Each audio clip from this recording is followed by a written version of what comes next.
What's going on, everybody? Sorry for the delay. Hopefully that's good right there. And then drop this down a little bit. Boom! There we are. Hopefully everybody's doing okay, man. Once again, sorry for the delay. Unfortunately, you know, real life happens sometimes. And, we get these situations that, we just got to deal with, man. It's tough. It's like we're going through stuff and no, I'm just joking. I had to wait for my son to get off of the PlayStation 5. He was playing the Call of Duty beta.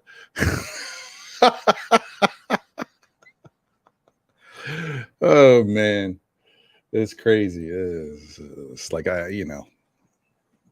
you want to be fair, but I don't want to have any interruptions. You guys already know how the signal strength is kind of loopy lately. So got to make sure that I'm on streaming with you guys uninterrupted. So it is what it is. It's it's a sacrifice that dad has to make. It's fair. Anyway, hope you guys are doing okay. Hope everybody's all right. Good to see y'all. Thank y'all for tuning in. Once again, happy Saturday to y'all. Hopefully everybody's doing okay. Hopefully you have good health, your families have good health and prosperity. And just thank you for waking up and being here. As always, man. Appreciate y'all. Wouldn't be right.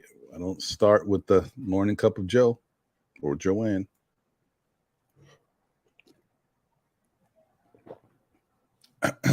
Yeah. All right. Thank you guys. Thank you guys. Thank you guys as always. So salute to the chat. Let's see who's rocking early. Early bird catches the worm. Walter Blackman in the building. Thank you. Appreciate you, man. Hopefully everything's going well. Hopefully the new house is treating you well. Geraldine McIver, First Lady of Still Knick fans in the building. Let's go. Appreciate you. Thank you for being here. Hey, Jeffrey Clafter is in the building. Salute. Good to see you. Thank you for being here. JJ, my guy. Let's go, man. Let's go, JJ. Listen, this is a tough month of September. We're getting through it. I think we're 10 days away, or is it 10 games or 10 days? I don't know. You know what I mean? Like, I think we got a 2.5 lead on the rest of the East right there. Let's go Mets. That's all I can say. Let's go Mets.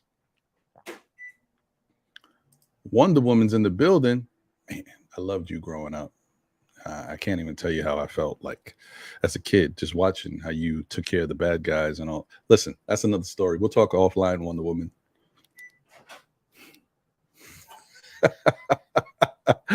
Thank you for being here. Appreciate you. I can definitely say this is the first time of me seeing you in the chat. So thank you for being here. Appreciate the support.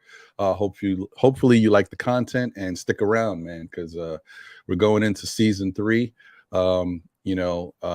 And we just want to continue to provide good content for everybody going forward. And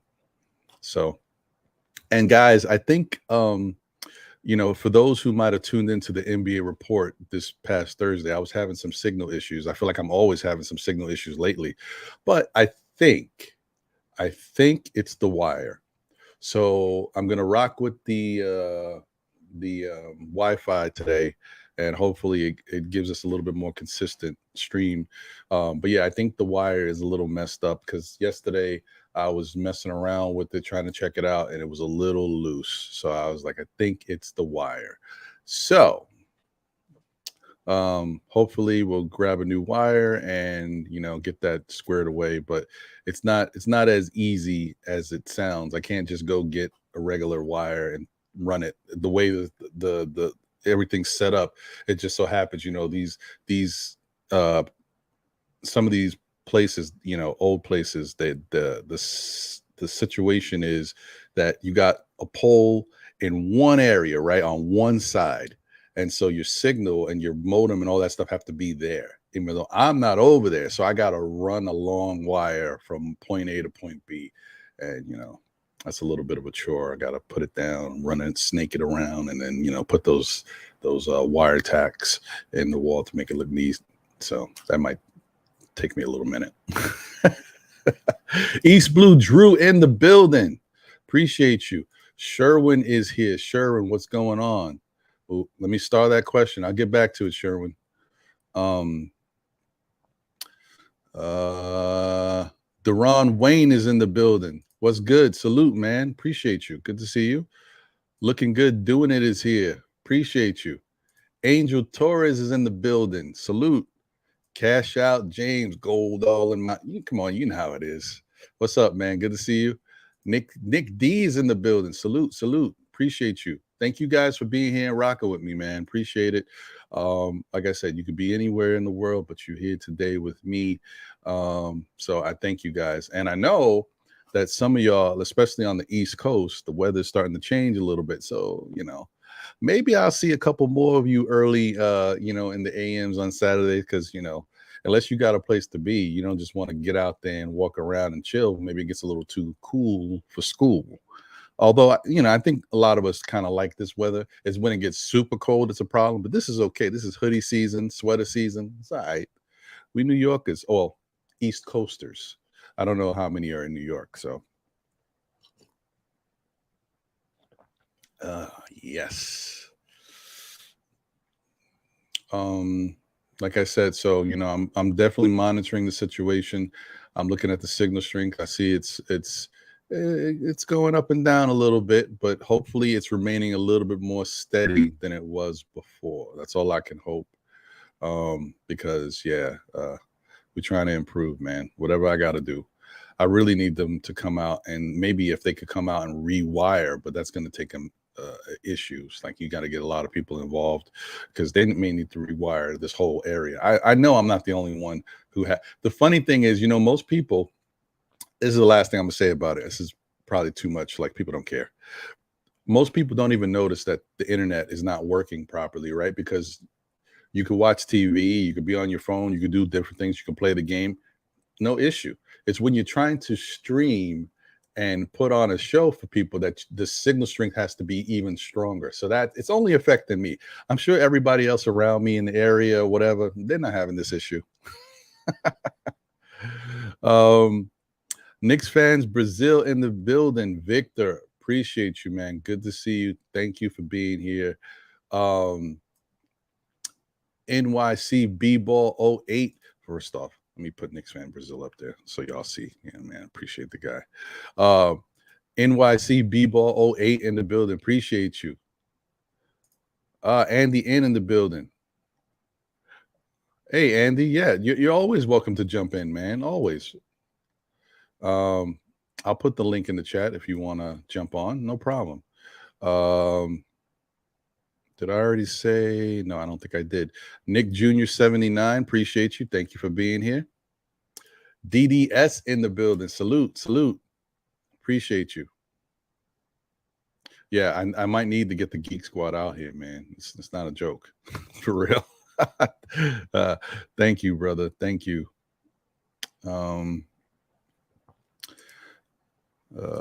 it is. Allah Wise in the building. Salute. What up, Allah? All right. Okay. So let me do this. Let me put that link in the chat. Andy, if you want to jump on, by all means. So, excuse me.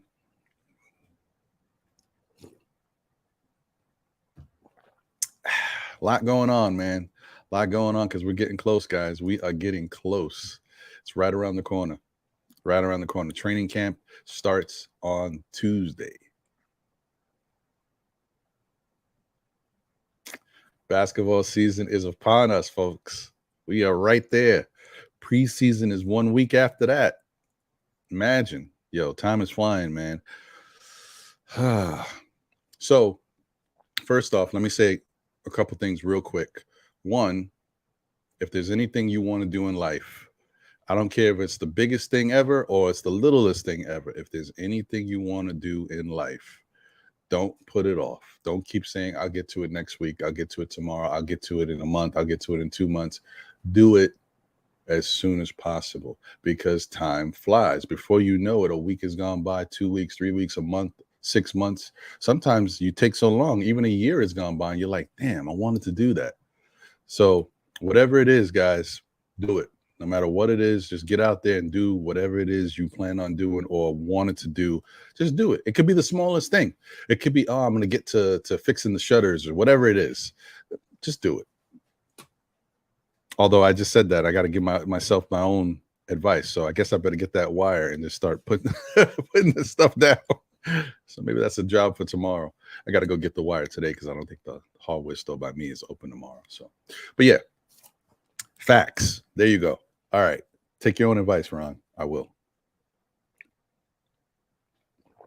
The other thing is, and shout out to, so I watch a lot of stuff, guys. I know I'm a little older. You know, the internet is full of different things. There's, you know, all these different apps, Snapchat, all this stuff. So all the young people, they do all this stuff, right? They're into all these things. I'm not into everything, but like I find myself on YouTube a lot more than I ever was before. I don't really rock with reality TV the way I used to back in the day. It's not as entertaining to me. I don't care about it anymore. It's changed into something else. And there's no real in the word reality for those shows at all. So I find myself gravitating to YouTube. I watch a lot of different things. I watch a lot of different content, whether it be sports related, it could be movie stuff. Sometimes I jump on shows and I'll talk about you know, different TV shows or something that I like to watch with them, and we'll chop it up. And you know, fortunately, sometimes I'm even lucky enough to talk to one of the actors that may be in the show. Great. So it's fantastic, right? And for that, you know, check out The Spot Real Talk. That's right, The Spot Real Talk. Good show. So sometimes when it comes to different things, because I'm out of the loop. I don't care too much about today's music. But I do try to understand what the climate shift is, because I'm a big music guy. I love R&B music. I like hip hop too, but I really love R&B music. Like back in the day, R&B music, especially because I think music has changed a little bit for me. I'm saying all this is long-winded. I'm sorry, and we're going to get right into Knicks stuff. I apologize, but I want to throw this out there because I think it's important. At least it's important for me. Sometimes I watch these YouTube reactors. Yeah, I guess that's what they're called. YouTube reactors. And in essence, I was actually going to do that too as a second channel. I haven't done it yet, but it's probably coming. So just keep that in mind. Yeah, and so there is a couple. They're a young couple. You know, her name is Holly, and his name is S. Dot. And so one day I just stumbled upon their YouTube channel. They were reviewing a lot of the music that was going on, and they had a lot of stuff. You know, they were really knowledgeable. They understood lyrics and stuff. They understood music and the culture of how things were going these days. And they did a lot of breakdowns, and they also are kind of funny at moments. It was really entertaining. So I kind of gravitated to them, and you know, I subscribed to them, and I always watch them in my spare time whenever, just to kind of keep abreast of the situation. Plus, if you do good content, I like your personality. I'll watch it. Yeah. So unfortunately, they don't know me. They're not watching this, but maybe somebody. Sorry, these headphones go off sometimes. I don't know why. Anyway, they're not watching this. They don't know me, but maybe somebody on here that is watching this knows them or knows the show that I'm talking about. Excuse me. So I want to give a big shout out to Holly because unfortunately, her boyfriend S. Dot has passed away. A young age, man. I mean, these both of these people are probably half my age because I'm 45 years old. Maybe they're 25 or around there. It's just a sad thing. Sorry to hear it. I guess he was born with some type of heart condition, and unfortunately, he went in for a heart surgery that he needed because his heart was getting worse. And I guess a week later, he passed away. So I just want to say my condolences. Sorry. Yeah. So I just wanted to put that out there because you know what? I think, you know, we watch stuff and you know, these people are human, you know, just like I'm human. Anything can happen to me today, tomorrow. It is what it is.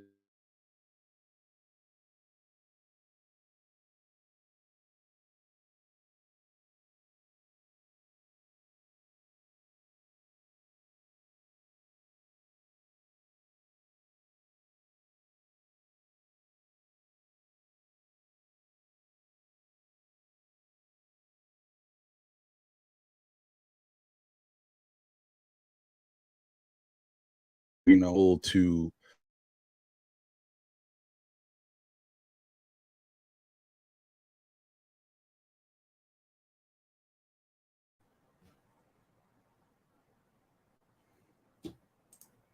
okay, I think I'm back. Let me see. Did it refresh? Okay, guys, I don't know what happened. Oh man, sorry. Hopefully you guys can see me. I'm gonna get. I got a couple people waiting backstage, but hopefully it's back up. Yeah, I'm talking. I see it on the YouTube. I don't know what just happened. So that's that's the whole thing. Like I'm already dealing with some signal issues, and that may not even be on me. That could be on the provider Spectrum. James Dolan's company, because that was a drop, a complete drop. That was weird. Anyway, so as I was saying, yeah, unfortunately, like I said, shout out to Holly once again. RIP to S. Dot. They have some content. It's not for everybody because maybe the music or the stuff that they're reviewing is not something you're into, but still, they did a really good job at breaking down content, understanding who these artists are because they're a part of the current culture because they're younger.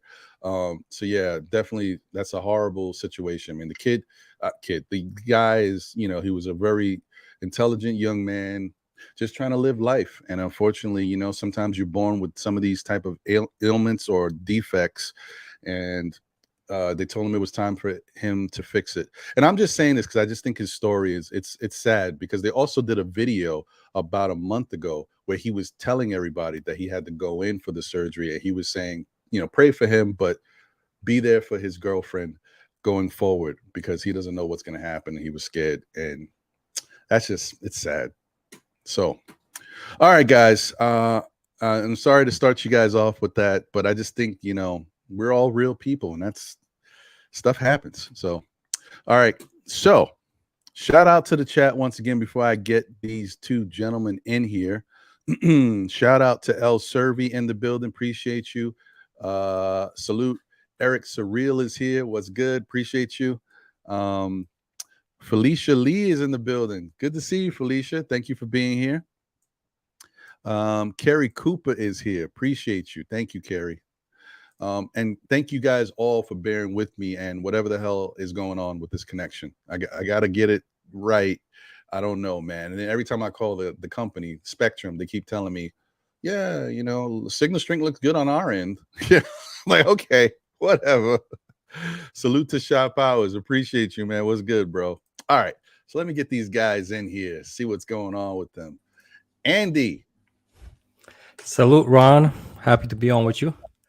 It's always good to see you, brother. Victor. Hi, salute, my guy. Salute. What's happening? Oh man, I miss you guys. I love talk with you. I love. Man. No, listen, thank you for being here, rocking with me. Yes, like I said in my channel, our group of therapy from Knicks fans around the world, bro. It's true. It's very true. Man, yeah. I appreciate your take me in your show. I like so much still Knicks fans. Do you know? I like so much. Andy, do you know? I like so much. You and me will make a new interview together with Daniel from Knicks Germany. I hope soon.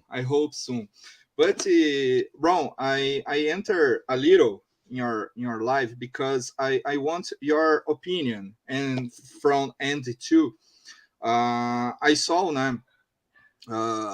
this interview with Alan Hahn,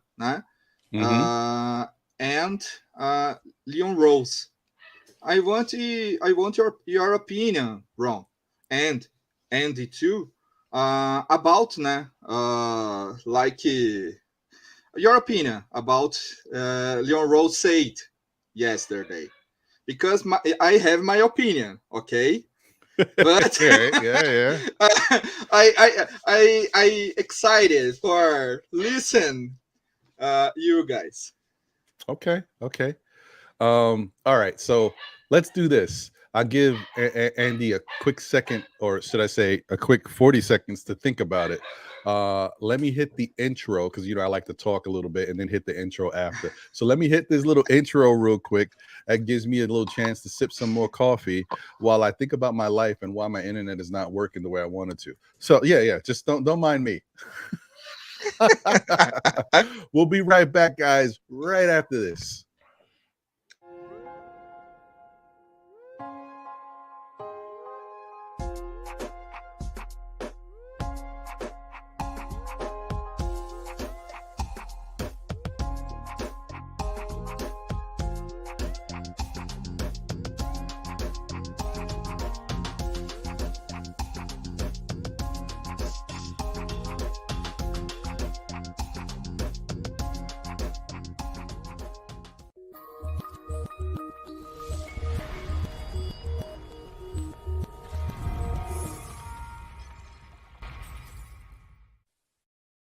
Okay, we are back.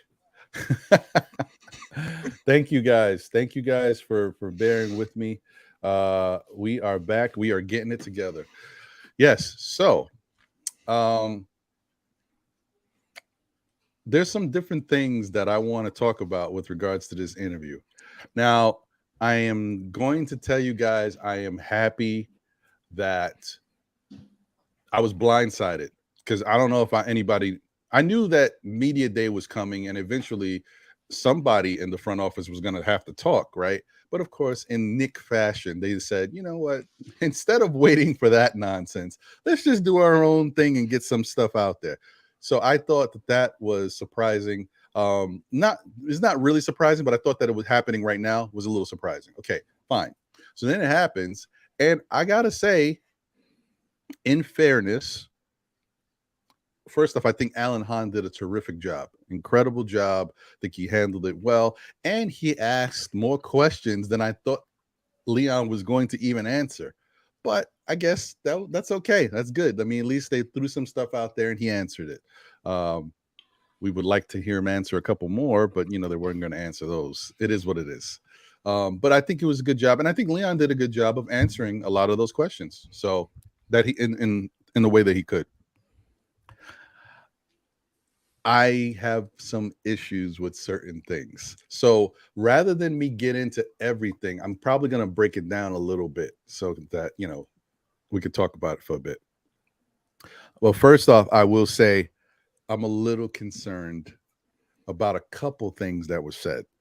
I'm going to start with one, and then I'll let Andy talk. We'll go from there. The first thing that concerned me, it's not the first thing I heard that concerned me, but it's the first thing I want to talk about, was Derrick Rose. I think it's fantastic that Derrick Rose is in really good shape. Apparently he looks really good. I don't think I've seen him recently, so I don't know exactly how good he looks, but apparently he looks really good. He's back to his original playing weight, and that's fantastic. And I think it was great that Leon decided to talk about how important he has been to the Knicks, how important he was, especially 2 years ago. He was the glue of that team. We needed him, and we wouldn't have made it to the 4th seed or the playoffs without him. However, as much as it's great to praise Derrick Rose, and he deserves it all, it's a little bit concerning. Because as you guys know, we've got maybe 12, I would say 12 guys on this team that deserve to play some type of minutes. Jericho Sims being the 12th guy. Deuce would be 13, but I'm sorry, you guys already know that I've already kind of understood that it's going to be funky with Deuce. I don't know how he's going to play at all. This is going to be wild. They're going to have to figure it out. I don't know. But so 12 guys. Jericho being 12. The other 11 guys, you know who those guys are. It's the starting 5, which could be Jalen Brunson, Evan Fournier. I know people like maybe Evan won't start. I don't know about that. I still think Evan's going to start. We'll see. Jalen Brunson, Evan Fournier, RJ Barrett, Julius Randle, Mitchell Robinson. Then we don't know who the sixth man is going to be. I said before it could be Derrick Rose. Don't know. It could be Grimes. It could be Quickly. It could be Obi. We don't know how they're going to play it. But let's say it's Derrick Rose. Then you got Derrick Rose. You got Quentin Grimes, Cam Reddish, Obi Toppin, Isaiah Hartenstein, and still Emmanuel Quickly. That's 11. And we know Thibs likes to play 9. Sometimes he likes to play 8. So when Leon said that we value Derrick Rose and how important he is, and we're looking forward to having him, basically be a big part of the team like he's been in the past, that's not good for guys like Emmanuel Quickly and Quentin Grimes. Like, how are these guys going to get those minutes? Jalen Brunson's going to play a lot of minutes. RJ Barrett's going to play a lot of minutes. I don't know, guys. So, Andy, I'll head over to you. What do you think about? I mean, you could talk about whatever, but what do you think about what happened in the interview? Yeah, well, Ron, listen. For me, this interview was straight up a PR stunt. Leon Rose clearly had all the questions. He had all the answers. He had those rough-looking questions, that he couldn't answer about Donovan Mitchell. Of course, even I know that he couldn't answer a question about that. Mm-hmm. Alan Hahn also knew that, but Alan Hahn got the questions and he had to ask them. He works for MSG. MSG is owned by Dolan. Listen, for me, that was clearly an interview that had to be made, not to mention the timing of it. Listen, all sports talk shows, programs are from Monday to Friday. They do it on a Friday after all the, top hours of the shows. So till it comes to Monday and those Stephen A. Smiths and the rest of the crew on national media are going to, have something to talk about that. They're going to have the NFL weekend after them. So it's going to be so little time to talk about it that they're probably going to skip it even. So I think it was really, scripted and talked through before how to do it so it doesn't look bad. So they don't. And listen, at Media Day, there's going to be plenty of reporters. So you never know who could shoot a question that he didn't want to answer. That's why they got their guy on the seat. Like I said, I'm not blaming Alan Hahn because listen, it's his job. He definitely got the questions. I'm pretty sure that maybe he tweaked one here or there, but like I said, for me it was a clear PR stunt. And Leon Rose doesn't have to answer anything on Tuesday when the players are going to be on the podium and they're going to be talking. That doesn't go for Thibs because Thibs is going to have questions. I'm pretty much sure that he's going to have more uncomfortable questions in the way that fans are expecting different answers because the fan base is split. I'm expecting questions about Cam Reddish's minutes. I'm expecting questions about Emmanuel Quickly, about a starting shooting guard position and stuff like that. And there's no way out of that, foxhole for Thibs to get out. He's going to have to answer it. But I'm expecting a political answer. Listen, today is the start of the training camp. We're going to see everybody has a blank card, and he's not going to say that, listen, I see Quentin Grimes as a starting shooting guard, or Evan Fournier, that's his job to lose. No, it's going to be clearly everybody has a carte blanche. You can just ask me after the training camp, and after the training camp there's going to be no interview for Thibs because he's going to skip the last day, and we're not going to know nothing before the first game of the preseason. So listen, they had to do it. Maybe they didn't even have to do it, but I think they wanted to they wanted to outsmart the fan base because we were expecting an interview. They did it sooner than we were thinking. Everybody was like, oh, we're going to see what he's going to say. Then again, most of us knew that, it's probably going to be easy questions or he's going to have the answers prepared. So for me, cool that I did it. It's better that they, it's still better if they really skipped it like totally. Again, nobody says yes, no, or whatever. So I'm cool with it. But, I know that Josh, Uncle Folio, is going to be on their behinds for this interview. He already is. So listen, I'm just waiting for him to be the first time online on NBK, and he's going to be bashing them for this kind of interview. Yeah, I agree, and I agree with you. It's better to say something than nothing. Yeah. Yes. Yes, I agree with that. Go ahead, Victor. Ron, I saw this interview yesterday, and we know. I like so much Alan Hahn. Everybody knows. I am a big fan from your job. This interview, it's a first of all soft interview, and everybody knows this interview had a script. Everybody knows.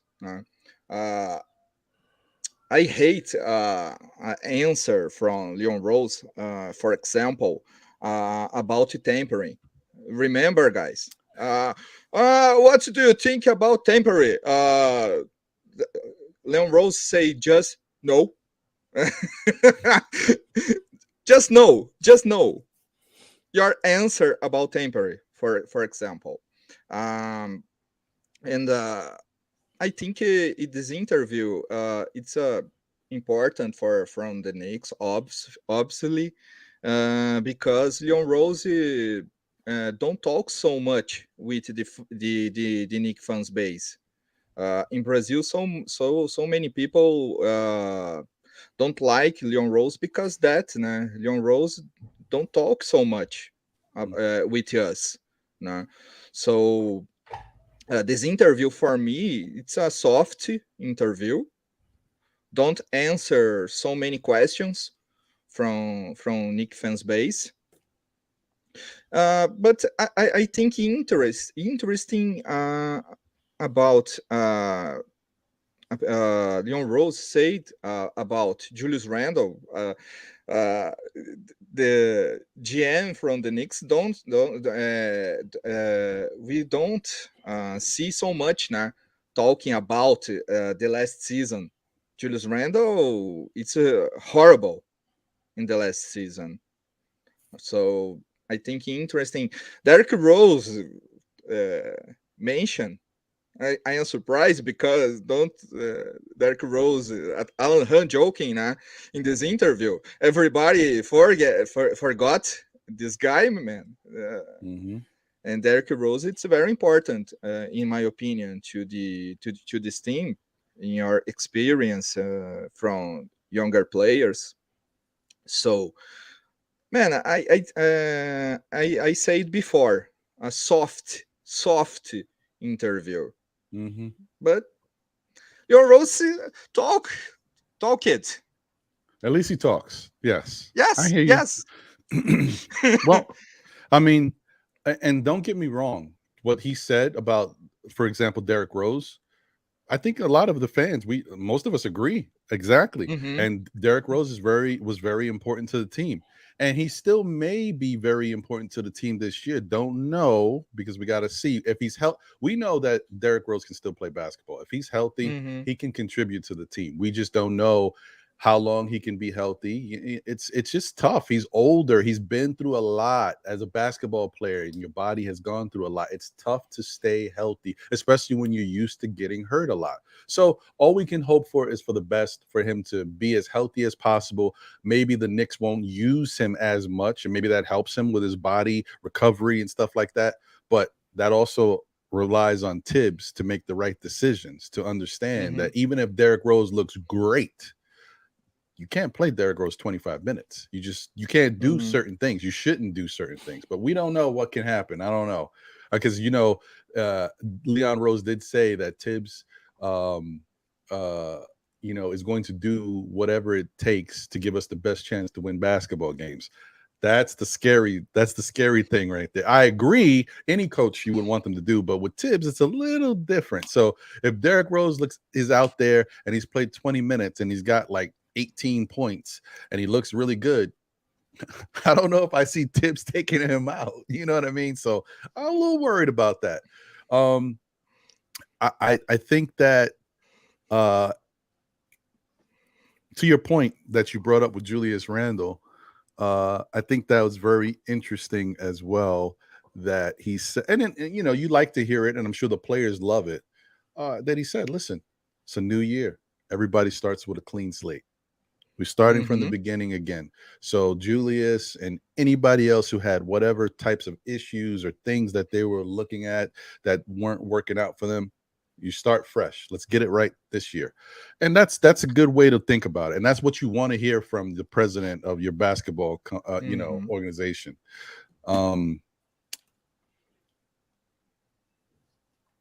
The only thing I would say is I need to see it. I need to see it on the court. I need to see preseason. I need to see how Julius looks out there. Not his game, because we know Julius can score 20 and 10, you know. I need to see how he looks out there with his teammates. I don't even care. Honestly, to be honest, I may be a little different. I don't know how everybody feels about it. I don't even care if Julius doesn't want to interact with the fans. I don't care. As long as you look like you care out there on the court and you're there for your teammates and they feel like you know, Julius is our guy. He's one of our leaders. If they feel that way, that's fine. I don't care if this guy says nothing to the media. You know, oh no, damn it. Jay, but let me tell you guys something. This is when life hits you. Like, all right, I just got a new computer at work. Okay. So I'm just going to tell you this quick story. I got a new computer at work, and, you know, a couple days a week I work from home and I have to log in remotely. But with the new computer, for whatever reason, something wasn't turned on it. And I also had to add myself. This is technical, but I had to add myself to the network at work. That wasn't done. So I came home, you know, I was home yesterday and I was trying to work. And I couldn't, because I couldn't be seen on the network. So I couldn't use the computer. I had to go into the office. Now, while I'm in the office, the phone's ringing, right? While the phone's ringing, I see a call on my phone. Jay Boogie's calling me. I'm like, oh, I can't pick it up right now, right? I'm going to call Jay Boogie back. Then I'm dealing with the computer issue that I had to talk to a tech guy. I talked to the tech guy. I ate my lunch. I said, let me call Jay Boogie back. I forgot all about calling Jay Boogie back. Then today I wake up, I'm brushing my teeth. I'm like, I gotta call Jay Boogie. You know what? I'm gonna make breakfast and I'm gonna call Jay Boogie right before the show starts. As you can see, I'm already in the show. Oh man, Jay Boogie, my bad, boss. My bad, bro. Salute, my bro. Salute, my brother, Mr. That's it's 2 Vicks that I know. Well, it's 3 Vicks. Well, it's 4 Vicks. We'll say 4 Vicks. It's Vicks cough drops. It's Michael Vick. It's Grandmaster Vic from Queens 40 Projects. Oh, okay. And my man Vic from Brazil. Shout out, blessings to you, my brother. If I missed another Vic, you need to do something else and let me mention you. Andy, my brother, what's good, my brother? What up? Love you, Andy. Love you, Andy. And my man Ron, man, keep reminding us all, everybody that's in the chat, that we all still Knicks fans. Shout out to everybody rocking this orange and blue. Blessings and blessings. Health, and safe to you all. Hope you all enjoying your weekend. It's a Saturday. Do something for yourself, man. I hope you vacated, you know what I'm saying, before the season get ready to start. If not, you got about 3 more weeks before we get started. Vacate. Show yourself some appreciation for who you are, what you've been doing, how you've been surviving, you know what I'm saying? Love yourself, love your loved ones. Spend today like it's the best day of your life with your loved ones, man. Everybody, please, man. But Ron, I understand you're a majorly busy person. So when you don't get back to me, that's okay. Because I'm not going to get off your shoulder. I'm that little new man from Flintstones, that little green one that used to get up. That's me, Jay Boogie, man. How y'all doing, man?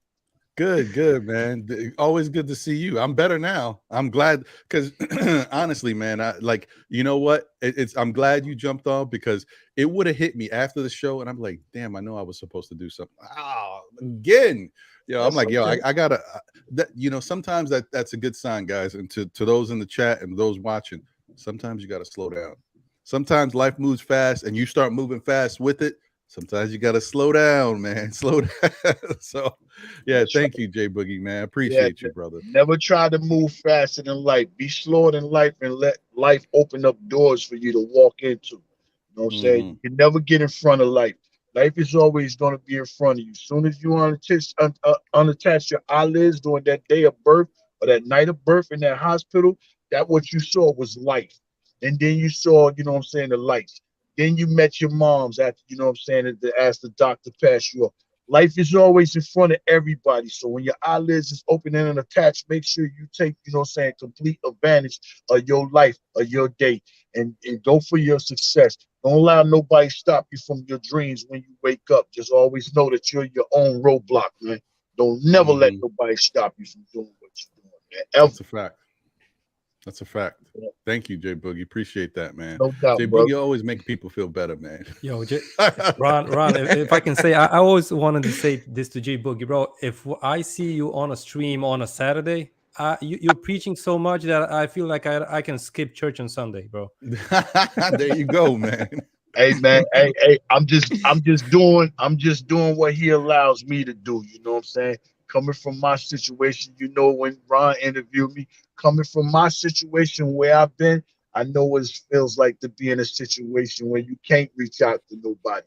So, you know, now that I'm on the outside, whereas I can reach out to people, I make sure I try to always pass something on to them, to try to do something to let somebody know in their life, you know what I'm saying? You can get through it. It's not about what you're going through. It's about what you can get through. You know what I'm saying? If I could do anything, promote any word or message, anything to anybody in the world to help them get through whatever they're going through, you know what I'm saying? Then I'm doing my act of duty for the man that sits up high and looks down low for me. You know what I'm saying? That's where I get my blessings, but making sure I can relate to somebody else, because I don't know what you're going through, but I know what I've been through, and I don't want you to go through nothing I've ever been through in life. Want to be able to be there to help provide any type of message I can to anybody. I don't care if you're older than me, you're my age, especially the younger ones. That's the most important ones, my younger generations, man. We all owe it to the young ones. You know what I'm saying? I love it when they call me OGs. So when they call me OG, I'll be like, man, I'm great to be this age. But what I need for you to pass these numbers where I'm at, I need y'all to raise up and get older than where I am. That's what makes me an OG, because I'm an old guy, not an original gangster. OG makes me an old guy, and I enjoy being old because that means I'm living and I'm accepting and I'm taking life on with me, man. Facts. Yeah, well, I can say we're all glad that you are living, and we are here to be around you, J Boogie. I know I'm definitely thankful. So, man, keep being you, keep doing what you do, brother. Let's keep it going, man. That's right. That's right. Salute to the chat once again. I just want to mention a couple more names that I saw earlier. Shout out to my guy Rayology. Rayology, as always, I hope you are doing well, my brother. Blessings to you and yours. Pudge Nice in the building. Salute. William is in the building, not William. Get it right, William. From Brazil. From Brazil. From Brazil. Okay. William. Salute. William from Brazil. Yeah, that makes sense. E. Gibson in the building. Salute. My guy, Francisco Carrillo in the building. Appreciate you, man. He said, hi, buenos dias. Wrong with your poquito. Yeah, my un poquito is coming out right now. Yo, remember back in the day, the old commercials? Hi, buenos dias. Mi nombre Juan Valdez. Yeah. Used to love the coffee, man. Love the coffee. Anyway, Sango Waldron in the building. Salute. OJ Face 3 is in the building. Yo, I didn't know that. OJ says it's 7:40 a.m. in Alaska. Let's go, Nick. I didn't know you was in Alaska. Are you in Alaska? Is that where you at, brother? Damn, that's deep. Whoa. Appreciate you. Marcel Mercado. The 3 M's. Oh, no, that's your nickname. It's done. The 3 M's is in the chat. Still won't make the play. Oh, that's negative. But I hear you, brother. Thank you for being here, man. Yeah. Building Blocks is in the building. Appreciate you, brother. Good to see you. Kareem Grant. What up, twin? Good to see you, brother. My guy, Kareem. Wacko in Brooklyn is in the building. Hey, Wacko. Good to see you, man. And my guy, Eddie F. He said, J Boogie always inspires. Yes, he does. Yes, he does. Thank you, man. So let me get to a couple of things that I starred earlier. Oh, I see Paris Duggar made it. Salute, Paris Duggar. Good to see you, brother. PD. So Sherwin had put something that I starred earlier. Oh, what does Sherwin say? He said, "Good morning. Is the Knicks a better team than Detroit or Orlando? Check the rosters and answer honestly. Detroit has 4 former Knicks players off the bench: Burks, Noel, Walker, and Knox." Here's what I'm going to say. My opinion. On paper, Orlando and Detroit may look like they have more talent on paper. But I'm going to say that I think the Knicks are better than both those teams because the Knicks have talented guys that haven't shown all their talent yet. I think look, I said this a lot. I'm going to continue to say it. You're going to hear me like, yo, damn, Ron's always saying this. Like, geez. Jalen Brunson is going to be a special player for this New York Knicks team. I'm not saying he's going to be the best player you've seen in your life, but I'm telling you he's going to be really good for this Knicks team, and people are going to stop downplaying how good of a player he can be for this team. Sometimes you look at a guy and you say, well, you know, he was on Dallas, he had Luka, they had a certain climate, the coach. You look at him and say, well, we know what he can do, but Luka was there. I'm not even talking about when Luka's not in the game. We saw what Jalen can do. I'm talking about the fact that this guy is a good player. You put him on the Knicks team, or the team that's been missing a point guard, a team that's been missing someone who can make solid basketball decisions, you really get to see his value. That's what I'm saying that people need to watch for. You're going to see how talented he is and how he helps. He looks like he's the right piece that fits this team, to me. So that's Jalen. The other thing is, I think you're going to see Emmanuel Quickley is going to take a step up from last year. Don't forget, guys, Emmanuel Quickley had a really good second half of the season, but he had a horrible first half, right? That doesn't, you know, you can't guarantee that that's going to happen for players. I don't think Emmanuel Quickley is going to have a terrible first half. Like, that's like almost a whole first half of a season was bad. So if he just comes out the gate, he might have some up and down games. But if he improves on that and can consistently kind of stay level, he's going to be better. And I already think he's going to be better because I think he's been working on the shot. He realizes his issues because he's been drifting a little bit. Some of his because Emmanuel Quickley was a little inefficient shooting from outside. He's a better shooter than that. I think he'll be better. Obi, I think with the playing time will improve. But even if Obi just shows me what he showed me towards the end of the season with playing time, I'm happy with that. I'm okay with that. Obi's not Julius Randle. He's Obi Toppin. So that's fine. The one player that I think, and I'm not gonna mention Cam like that, guys. Cam can ball. If he's healthy, he plays, and he wants to do what he's got to do. I have no questions about Cam. I think Cam will be special. The issue for me is making sure that everybody realizes how good I think Quentin Grimes is going to be this year. Quentin Grimes, to me, is the key player that is going to take that next step.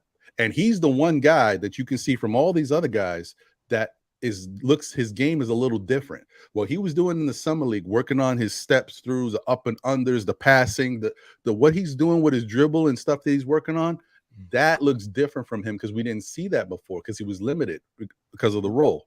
So I think Quentin Grimes is going to take a huge jump. So if you're talking about Quentin Grimes taking a jump, Emmanuel Quickley taking a little jump and being more efficient, Obi Toppin just with the minutes playing the way he played down the stretch last year, Cam Reddish being healthy and just playing like Cam Reddish, this Knicks team with the other pieces, with the RJ, they are better than Detroit and Orlando. That's all I'm saying. So I think I explained that to the best that I could think of. I don't know how y'all feel. Jay Boogie, what do you think? You think the Knicks have a better team, like can be a better team than Detroit or Orlando? Or you think they're better? As far as talent-wise, you know what I'm saying, on paper right now, Detroit and Orlando look like they got a better future. A better future. But right now, at this moment right now, no. I'm not even comparing Detroit. I'm not comparing Orlando to this team right here. We got a new team right now, too. And what I mean by that is When you come into a new season, you're a new person. You don't have the same game as last year. We got a lot of the same names, but we got new players. All them guys been working out, developing, getting their game together, lifting it up, trying to, get their game up to par to what needs to be done that can help benefit the team. That makes them new players. This is a new team, new squad. And plus, a lot of them are hungry and they're determined. A lot of them, we don't do a lot of, bricks at them about last year. We don't been on them about it. So I just really honestly feel like a lot of them guys feel like they got something that they want to prove, and they're going to come out and they're going to play hard. You know what I'm saying? It's nobody. We're not coming into this season like last season when we had so much hope over our head for them because we came off the playoffs. You know what I'm saying? They're like freely played. A lot of us, I'm one of the ones that wanted Donovan, but I'm okay that the Donovan thing didn't happen. But them guys they're looking at it like, okay, I'm here. You know what I'm saying? Let me show you why maybe, Leon did make this decision. Let me back him up.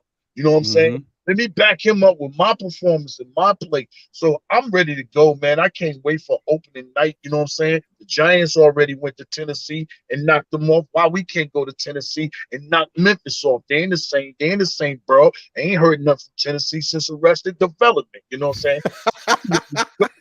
I'm at the game. I'm at the game opening night in the Garden.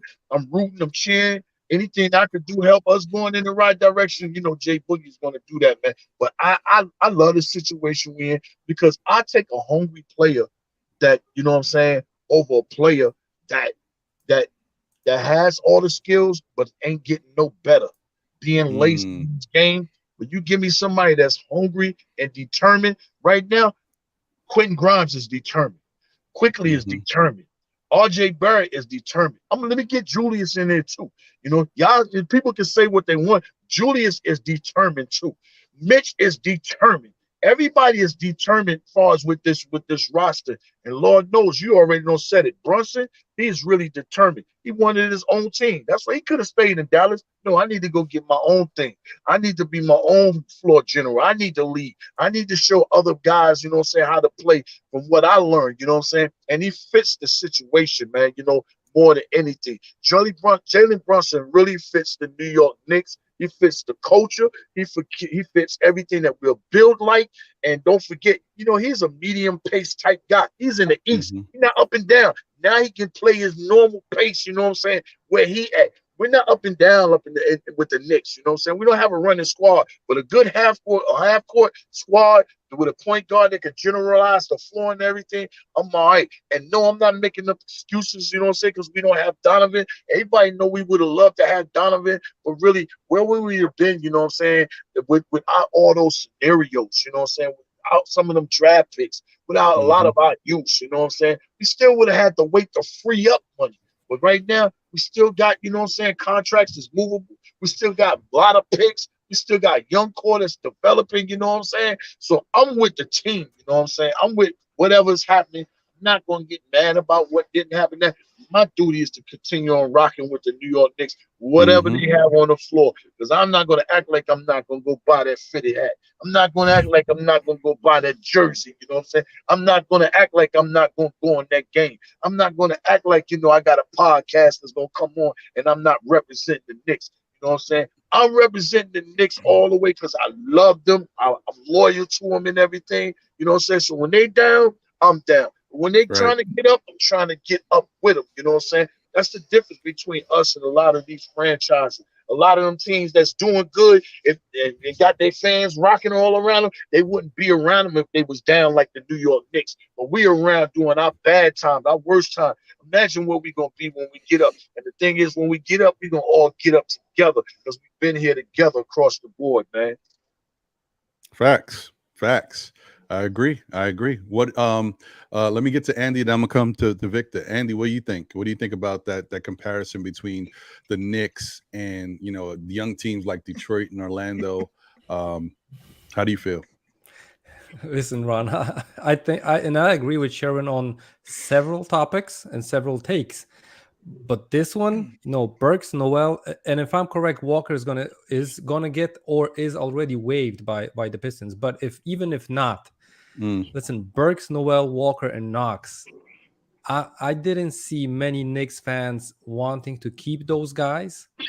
So I don't think that's like that's a positive addition to the Pistons actually. So I don't see Detroit being way better than the Knicks if we are pushing out guys and they're taking them in. So that doesn't make them better than us. So, but listen, looking at the rest of the roster, they made a move for Bojan Bogdanovic. I think that's a great addition for them. Yep. Question is, are they really going to try to win this season? Or they still are, in the maybe not tank mode, but in the gathering assets before we make that push? Because I still think that they will need to add a couple of players, not only one. So I think it will be wise for them to miss the playoffs this year. Looking at Orlando, listen, Orlando's a totally different team. As far as a franchise, they don't put out many of news to the national media because they're a small market team. Nobody knows how the organization is run, but from what I see, I don't see them being, they might be on a rise, but they're still behind the Knicks.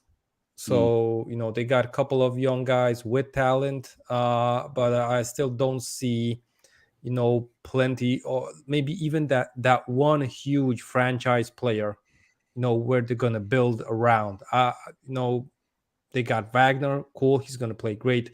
Bamba State and stuff like that. But unless, the rookie pans out, he's going to look like LeBron James in his rookie year. I don't think they're going to snip the playoffs. Maybe not even the play-ins for me.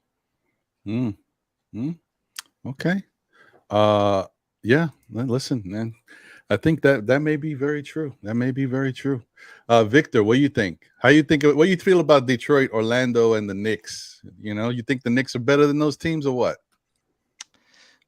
First of all, Ron, I just want to say, man, I like so much talk with you guys. I tell for you, Ron, Andy, Boogie, in Brazil, it's so many jokes about the Knicks, bro. I can't talk in my country. It's complicated, bro. I am tired.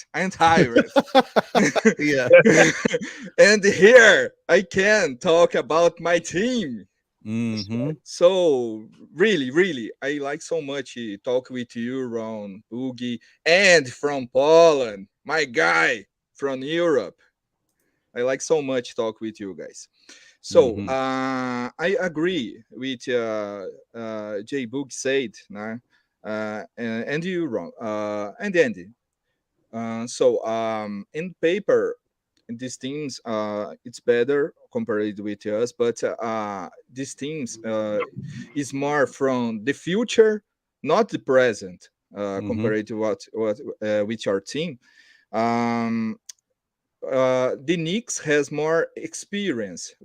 Our players has more experience compared with the Pistons and the Orlando. And I remember now a good point. I make it recently. I'm sorry, my English, guys. My English is not perfect. I make it interview with Ian Bagley. Ian Bagley talked in my channel. A good point. In the next season, our team don't have so many good expectations about our team. People don't expect so much with the Knicks. It's a good point because in the last season, in my country, in your country, people expected so much about the Knicks, and I think it's a good point with the Knicks. Jalen Brunson coming to the Knicks, it's very important. Now, so Knicks don't have a solid PD a long time ago. So I think it will be interesting from this team. And so I like it. A good move from Isaiah Hartenstein. I talked with Andy recently. I talked with Andy begin angry. I don't like this guy, but so many people talking so good things about the center. I like it. So the Knicks has a good, solid PG in the next season. Knicks has a center with different skills compared with Mitchell Robinson and Jericho Sings.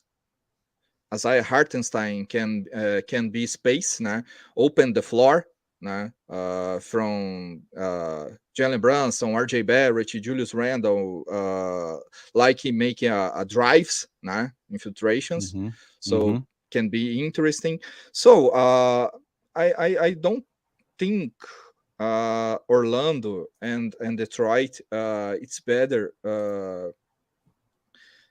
compared with the Knicks, because that I see Detroit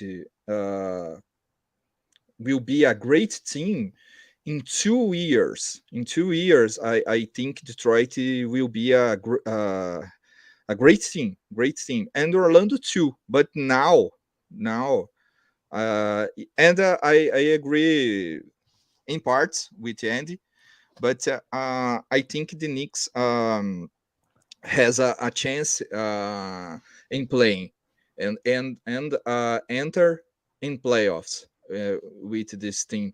But man, 2 years, nobody believes in Knicks. Knicks don't go to playoffs. Knicks, so Knicks in playoffs. We follow with Atlanta Hawks, but man, I believe. So man, it's complicated. I know. I am a Knicks. My passion open my eyes sometimes. My passion close my eyes. It's good. But no, it's good. Yeah, you're open-minded. Yeah. There's nothing wrong with that. That's good. Listen, there's all types of Knicks fans, Victor. There's people that are very open-minded, very optimistic. There's people like myself that are in between. Sometimes I'm a little but I'm really optimistic too. And then there's obviously, the negative Nancy's like, again, no Donovan, look at these, there's all types of Knicks fans. So it is what it is. I will drink it before, like Andy, when I talk here. Like so much with Andy. You might need a lot. There might be some different things in that cup. It's gonna be a long season. Shout out to a couple more people. Thank you guys for tuning in. Whale Flower is in the building. Salute. Cam could be Sugar 2.0. I like that. Cormega is in the building. Salute. My guy, Jay Ellis from the Nick of Time show is in the building. Salute, my guy. Appreciate you, brother. Big up, Storm. Yes. Jay Ellis is a good dude, man. Really like Jay Ellis, bro. Can't tell you guys once again, man, if I haven't said it, I think I said so much so I stopped saying it, but definitely go check out the Nick of Time show.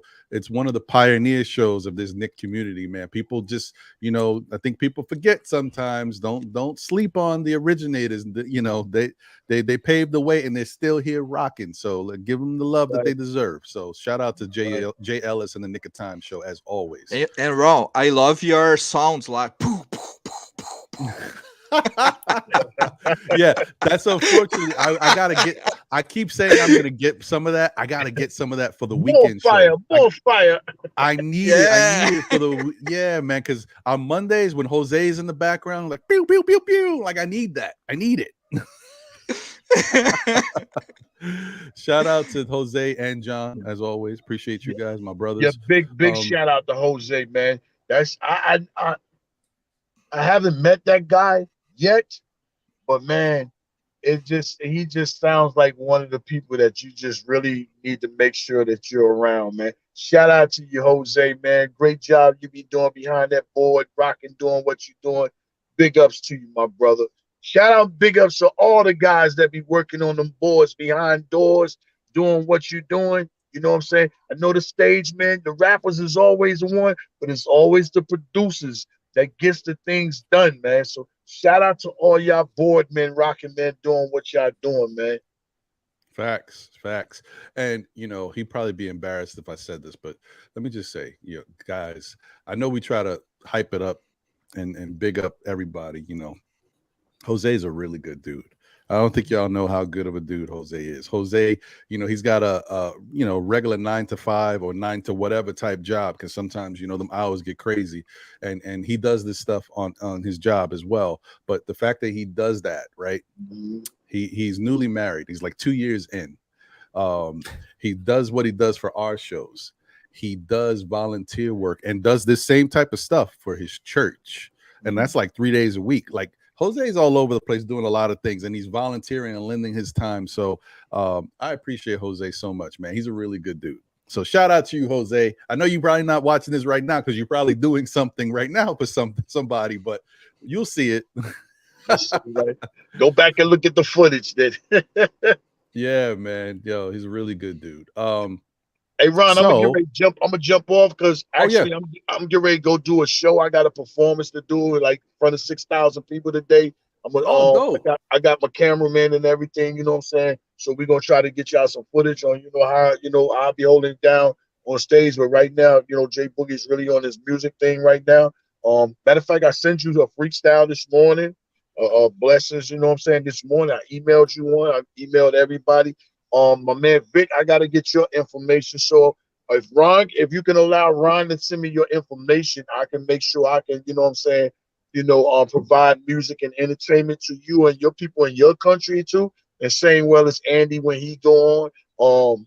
I got a song that I'm really getting ready to shoot a video. I will be in New York opening night. Listen out for details. I know I'm be shooting video parts of it during the daytime, and probably some parts of it inside the garden. And of course, if we win, I'm gonna do some more video shooting after that game. It's a song called "The Biggest," which I'm relating this song to the fans, which we are the biggest fans it is in the NBA, the most loyal, most respected, most appreciated, and not only just fans, great people, great brothers, great sisters, great uncles, great fathers, great brothers, great cousins, great dads, great sons, great aunts, great nieces, great sisters, great mothers, great daughters. You know what I'm saying? We got all that inside, our organization, you know what I'm saying? So I'm dedicating this song to the fans. It's called "The Biggest." It's also produced by MBK, Mr. Sims, you know what I'm saying? We collaborate and we doing something, you know what I mean? So just be on the lookout for that, more details. So anybody that's going to the game, I want you to be a part of this video, point blank, man. So, everybody have a blessed weekend, man. I'm going to get back to y'all real soon. Ron, I love you. Appreciate you for always having me on. Andy, my brother, you know what I'm saying? And my man Vic, you know what I'm saying? Keep doing what you're doing.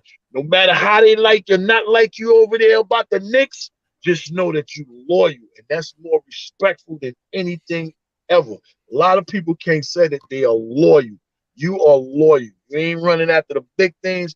You right here because you want to be different, man. So God bless you, to you and your people on your side, man. Y'all have a great weekend, man. And let's go Giants this Monday night too, man. Get these stars off the side of their helmets, man. Saquon Barkley. I don't care nothing about Parsons. Only Parsons I know is Parson Boulevard. I don't know nothing about that Parson in Dallas. All right. Well, bless you, y'all. All right, Jay Boogie. Have a great show, brother. Yes, sir. Bless you. Jay Boogie, man. Good dude, man. Man, I like so much this guy, Ron. Jay Boogie, the first super chat out from Brazil in my channel. Jay Boogie, support Knicks fans Brazil. I like you, Jay Boogie. Yeah, man, he's a really good dude. Ron, I fast, okay. I want to say thank you this week from Eru, from Die Hard Knicks, because I had a problem with my company. I lost three clients now in the last week, and I talked with Eru in the chat, and Eru hurry with me and help me in social medias, asking people support Nick Fans Brazil.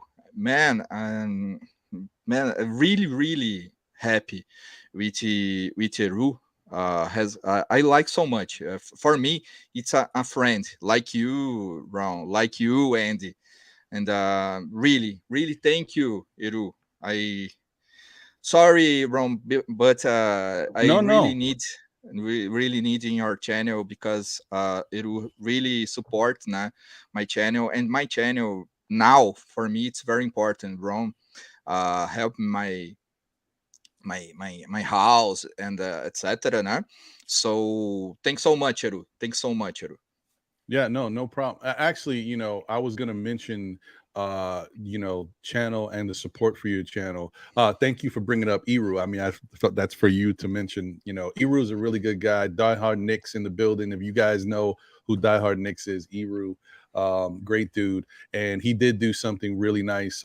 He did make a video asking us in the Nick community, as well as everybody in the chat, to support Nick Fans Brazil and Victor, because Nick Fans Brazil is a good channel. Victor's a good dude, and he just said, support him. Go over, like, comment, subscribe. Victor has a membership situation, where you can sign up to be a member and support the channel.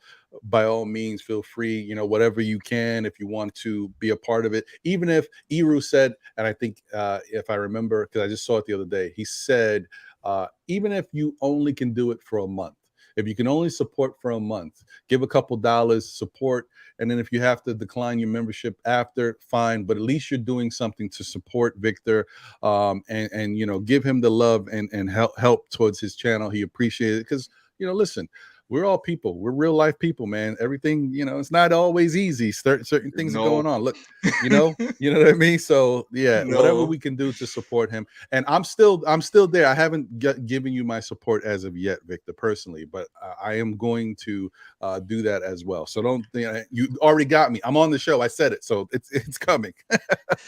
and I think important say to your audience, my channel has obviously so many videos in Portuguese, but so many videos in English, because I bring in our channel so many guests from Poland, like Andy, from Germany, Daniel Hahn from Knicks Germany, and so many guys from United States.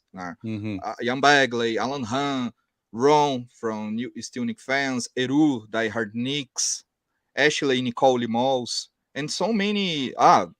Jay Ellis, the Nick of Time show. So many guests from United States. So many videos, guys, in English too. No, not just in Portuguese, okay? Right. Yeah. So yeah, man, definitely salute to you, Victor. Appreciate you and your channel, and let's all try to do what we can to kind of support him. Real life situations, man. Whatever we can do. Me too with you, Ron. Me too with you, Ron. Well, I talk so much about you in my group. My group has more than 1,000 people, and I talk so much about you, Andy. People like so much video from Rocas Juca Bytes, when I talked with Andy, for example. So I will support you, Andy, you, Ron, and so many guys from United States too, in Brazil. Thank you. I always appreciate you, Victor. Listen, there's people. I would say this Nick community is probably one of the best communities, things I've done, you know, social media and all these people that I've met have been really good. And then there's some really special people within the community that make the community even better. You're one of those people, Victor. I definitely appreciate you so much. You are my family, guys. You are my family. And we appreciate that and appreciate you, bro. And then, of course, you know, I'm blessed to be a part of also, you know, I got my Still Knicks fans family. And now, you know, as well, I got the MBK family. So this is, I'm really fortunate. So, Thank you.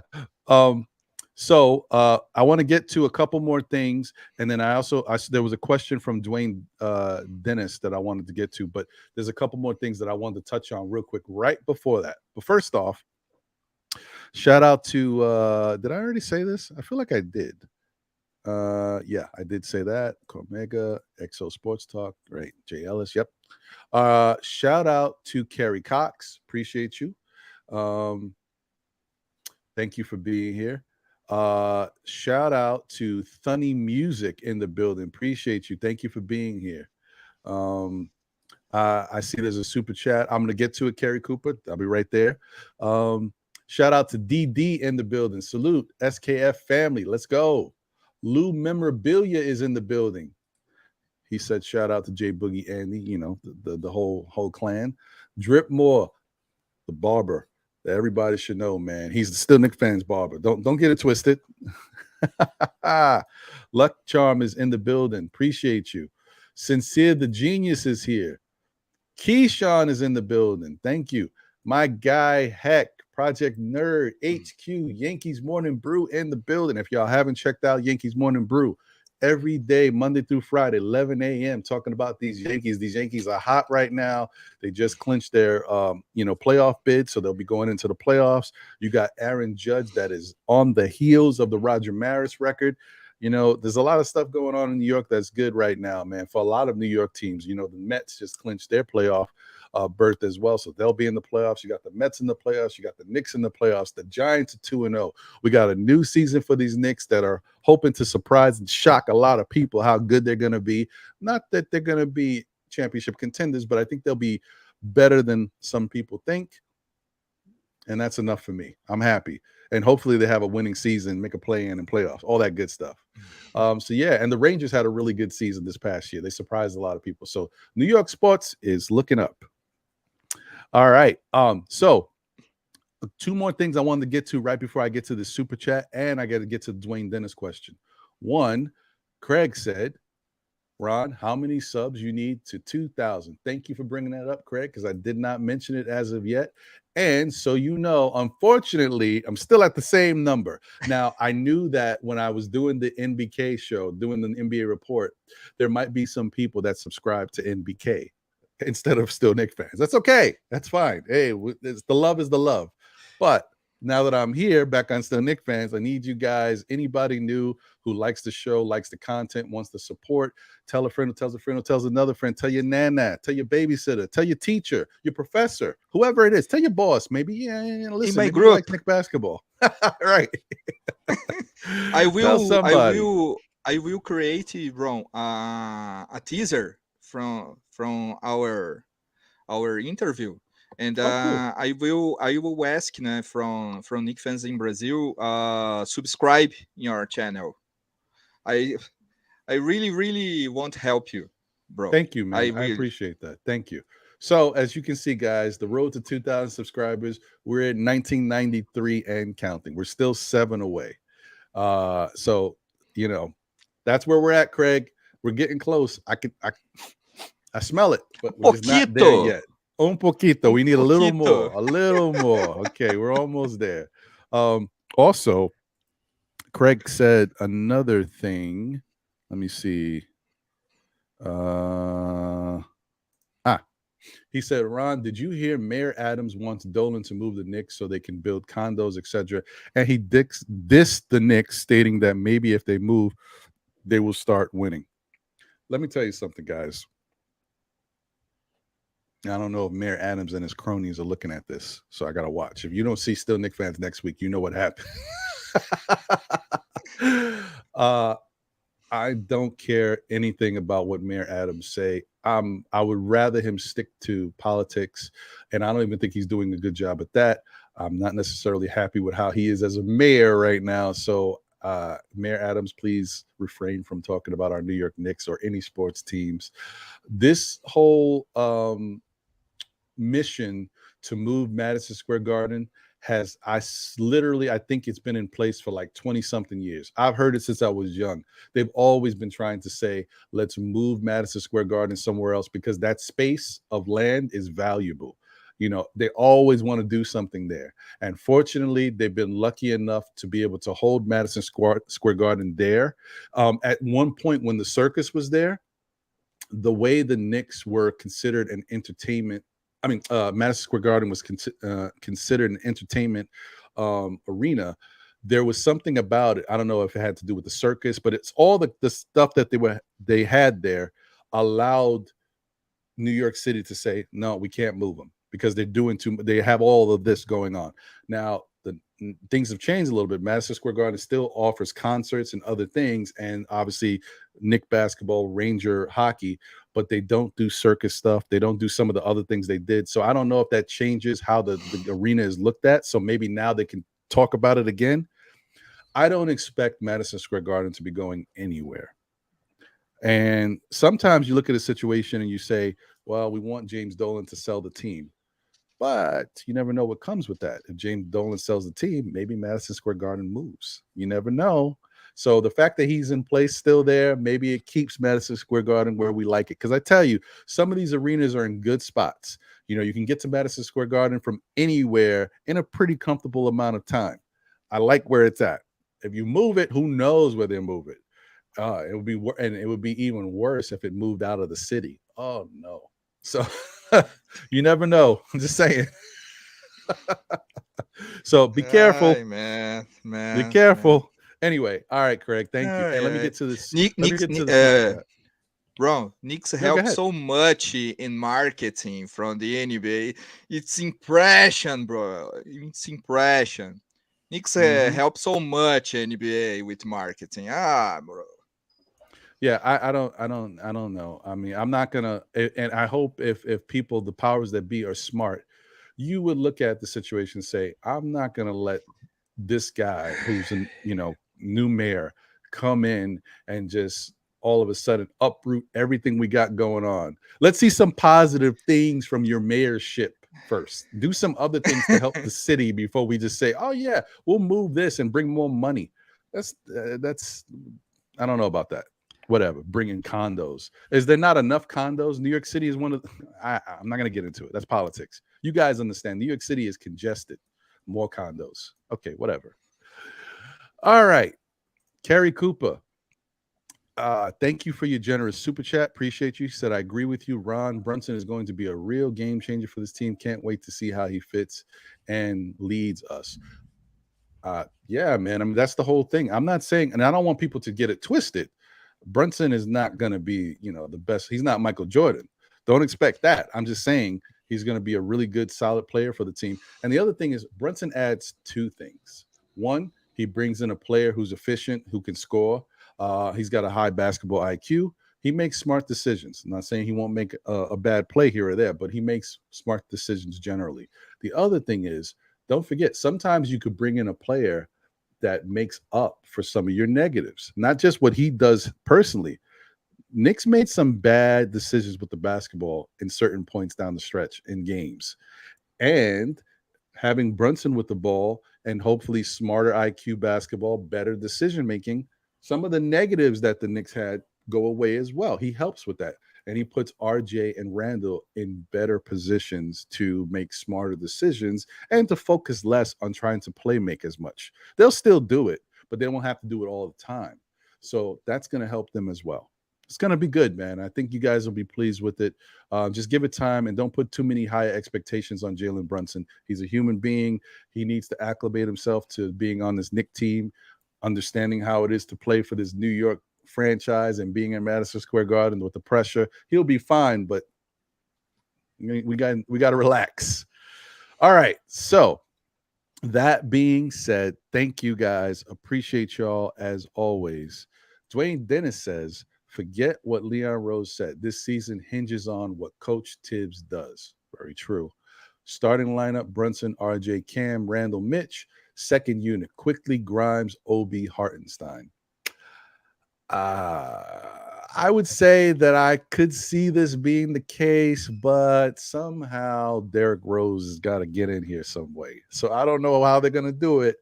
I see where you're going, but somehow Derrick Rose has got to get into this mix. And this is why I say it's a little bit of a dilemma. The Knicks might have one too many players, or should I say, let me say it different. They got one extra player at a position. So, yeah. Andy, what do you think about that? Ron. Yeah. I'm gonna answer this question. I gotta bounce for a minute, but knowing you on Saturdays, you have 3-hour shows, so I might be back for the end. But to listen to Dwayne Dennis's comment. You forgot about Fournier, my brother. So that we know that Fournier is gonna get minutes. But one thing, and I want to shout out Queen Steph here and her, show Dope Soul Sports Talk. She really said something today when I was working around the house. I always pop up a podcast, and I heard her say one thing that I wanted to, throw out before even she did. But she was a step, faster than me. That the lineup that we will see in the first preseason game is probably going to be the lineup that we still see on opening night. We got to remember that Thibs, maybe the last preseason game, but we have only 4 games, right? If I'm correct. Yeah. So I think all 4 games are going to be played like their season games, because Thibs wants them to get that groove on early. So, the first game at Memphis, the first game at MSG versus the Pistons, it's going to be like the 6th game of the season. So there's not going to be anything, we got to gel and nothing like that. Mm-hmm. The bench might get a little bit more minutes, but the starting lineup is definitely going to change maybe after the 15th game of the regular season. That's going to be like 20 games in for Thibs for this season. Mm-hmm. And I think that might be the soonest, unless, of course, an injury happens. That's something you can't predict. But yeah, I just wanted to say that whatever Knicks fans see in the starting lineup at the first preseason game, that's probably what you're going to see in the first season, or at Memphis at the season opener. So that's a thing that I wanted to throw out. And even the game plan, even the defensive schemes, the offense, it might be already in place, fam. So we got to remember about that. Yep. Very true. Very true. I agree. Yeah, man. Thank you, Andy, for rocking with me. Bro, I'm not saying anything goodbye, but I feel I'm going to be back. So yeah. So see you guys in a bit. Let's end it like that. All right, that sounds good. Peace. Right. Yeah. Ron, I can a little. I think the lineup. I agree with Andy, but I am worried about Evan Fournier. For us, it's the new Elfrid Payton. Thibs puts Evan Fournier, pass 2 minutes, enter Grimes, 28 minutes, Grimes out, enter another player. Do you think Evan Fournier it's a new Elfrid Payton in our team? Because I joking about this, because I talked wrong. So many Knicks fans about do you like it for lineup, Grimes or Fournier? Majorly prefer Grimes than Fournier. But I don't believe Thibs will put Evan Fournier starter in this team. I don't believe. So I guess Grimes in the season can be a starter, but in begin, bro, Chips, I don't believe Chips will make this, but we'll see. Yeah. Listen, man, we got to see. I just hope that the Knicks handle this situation the right way, because I do want to say that I noticed that Fournier in that press conference didn't really get mentioned by Leon Rose. And even if, it's a given that he's here, you would think, I was thinking about it, you would think he would have mentioned him, because Evan Fournier did break the Knicks record for 3-point shots made in the season. So you would think that Leon would have brought that up at some point. I don't know. It's kind of iffy to me. But hey, listen, I want to welcome my guy, the Knicks analyst, to the show. Yo, what's good, guys? Shout out to Ron. Shout out to Still Knicks fans. Shout out to the Still Knicks fan family. Shout out to Vic as well. He's got everybody on the planet he's interviewing. He does a great job with that. And most importantly, shout out to the chat as well. I miss you guys. Shout out to the Hoop family. I just came on, Ron, for just a couple of minutes because, unfortunately, as you know, I'm dealing with this job situation. I wanted to get some time in it just to talk about a couple of things. So as we all know, Leon Rose had one second. I hope you guys realize, some people maybe new that might have just tuned in, whatever. The Knicks analyst is D's World of Hoops. Yeah, there he goes. Okay, all right. Just so you guys know. So go ahead, brother. Thank you. Appreciate that. So Leon Rose had an interview yesterday, and I'm going to have a show on Tuesday about it. I'm going to go more into depth about it, right? But I had a couple of notes about it that I wanted to discuss with you guys and see what you guys thought, and also what the chat thinks as well. So, first things first, I thought Hahn did a fantastic job with that interview. It wasn't the same old fluff and stuff and puff that we've seen before. There was some questions there that Leon had to answer. Now, of course, he could have penetrated more with the questioning, but we understand that he is a part of the Knicks family. He can't overstep his boundaries, but I do like that he was kind of tiptoeing around it. So I did appreciate that from him. Number two, Leon Rose had talked about RJ Barrett. And I'm just going to be real. My opinion, the numbers say it. I watched the games a gazillion times. RJ Barrett has not gotten better every year. And the reason why I said that is because I felt in his third year, his volume went up. Okay? His usage went up. And his points per game went up. That's it. It didn't lead to more victories. It wasn't a more efficient basketball. Okay? It kind of looked very similar to parts of year 2 and year 1 with just a higher volume. So I didn't see an evolution or a growth with that. So I really wish I would stop hearing that. And the other thing I would wish to stop hearing too is that he's not a two-way player. You guys know I've gone over a gazillion times the numbers, and I could show you footage if anybody dare tests me to do so. He is not a two-way player at this point in time of his career. I'm not saying he's never going to be, but at the time, he is not. So I wish I could stop hearing all this malarkey. Number 3, I am drastically worried about Thibs having full autonomy over minutes distribution and who plays and who doesn't. Because as we saw last year, Alec Burke was the starting point guard to the 5th game left in the season. So that means that 77 games went by and Alec Burke was still the starting point guard. Okay, I want to keep that in mind. And he even admitted last year that he should have played the young guys more and stuff of that nature. We've had extensive conversations about how these minutes are going to be distributed because you have a Julius Randle Obi Toppin issue. You do have a logjam at the 2. Now they're talking about Derrick Rose being a big part of their future and him being the heart and soul of the team, which I'll get more into depth with that, which is not a problem. But the issue is that how do you play the young guys? How do you talk about development, but then talk about Thibs going in with the best lineup to win?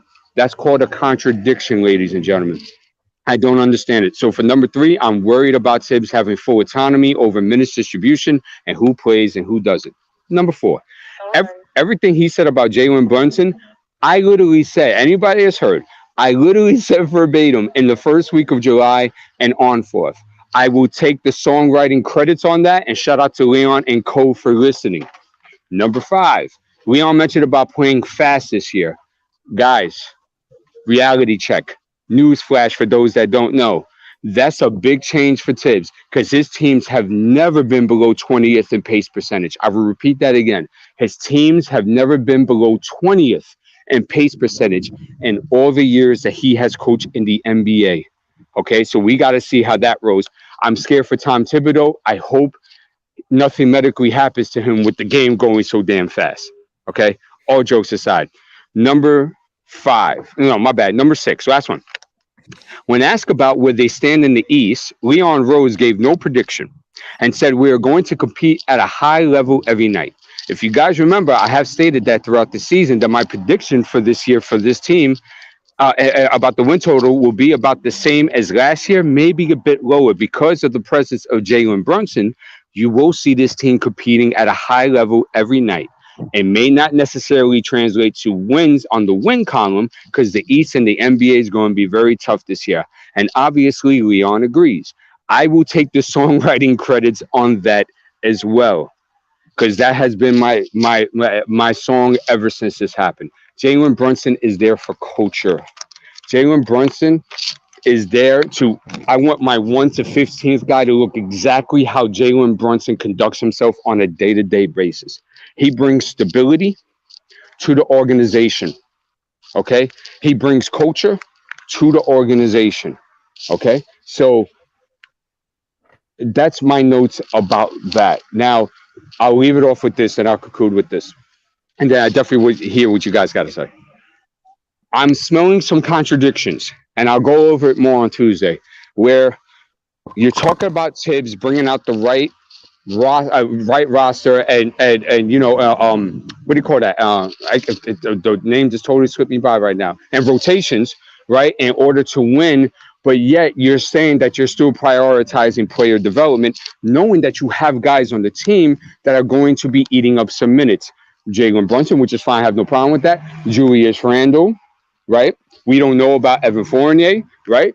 And Derrick Rose. So what happens with Quickly? What happens with Grimes? What happens with Cam? What happens with Obi? Mm-hmm.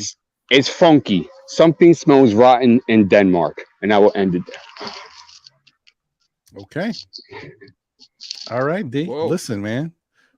Well, go ahead, Victor. Were you going to say something? No. So I just say, whoa. Okay. Yeah, D came in. Come on, Vic. I don't play around with this stuff. He had some notes. So. All right. Yeah. There's a lot to unpack there. I would say that it's going to be very interesting to see how the Knicks play, this Knicks team especially, with regards to pace. Don't know.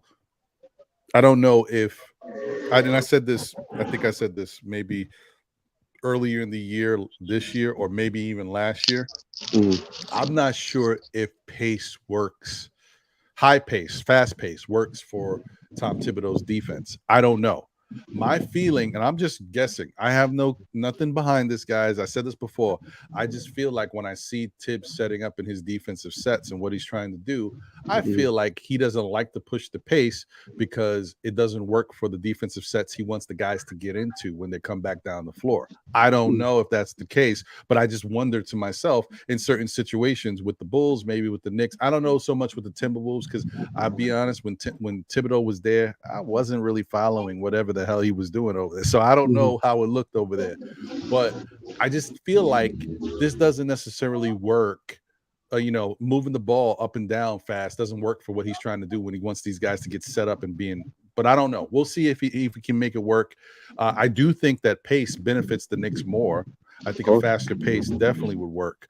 So we'll see if how it all plays out, and then maybe that lends to, as Dee said, there are some contradictions that look like may have been in that press conference because of what Thibs has currently been doing. And I brought it up. One of them was the Derrick Rose thing, talking about Derrick Rose and making sure he's an integral part, but then trying to play quickly more minutes that That's the rumor. Yeah. Ian Begley trying to play Obi more minutes, trying to play Grimes more minutes.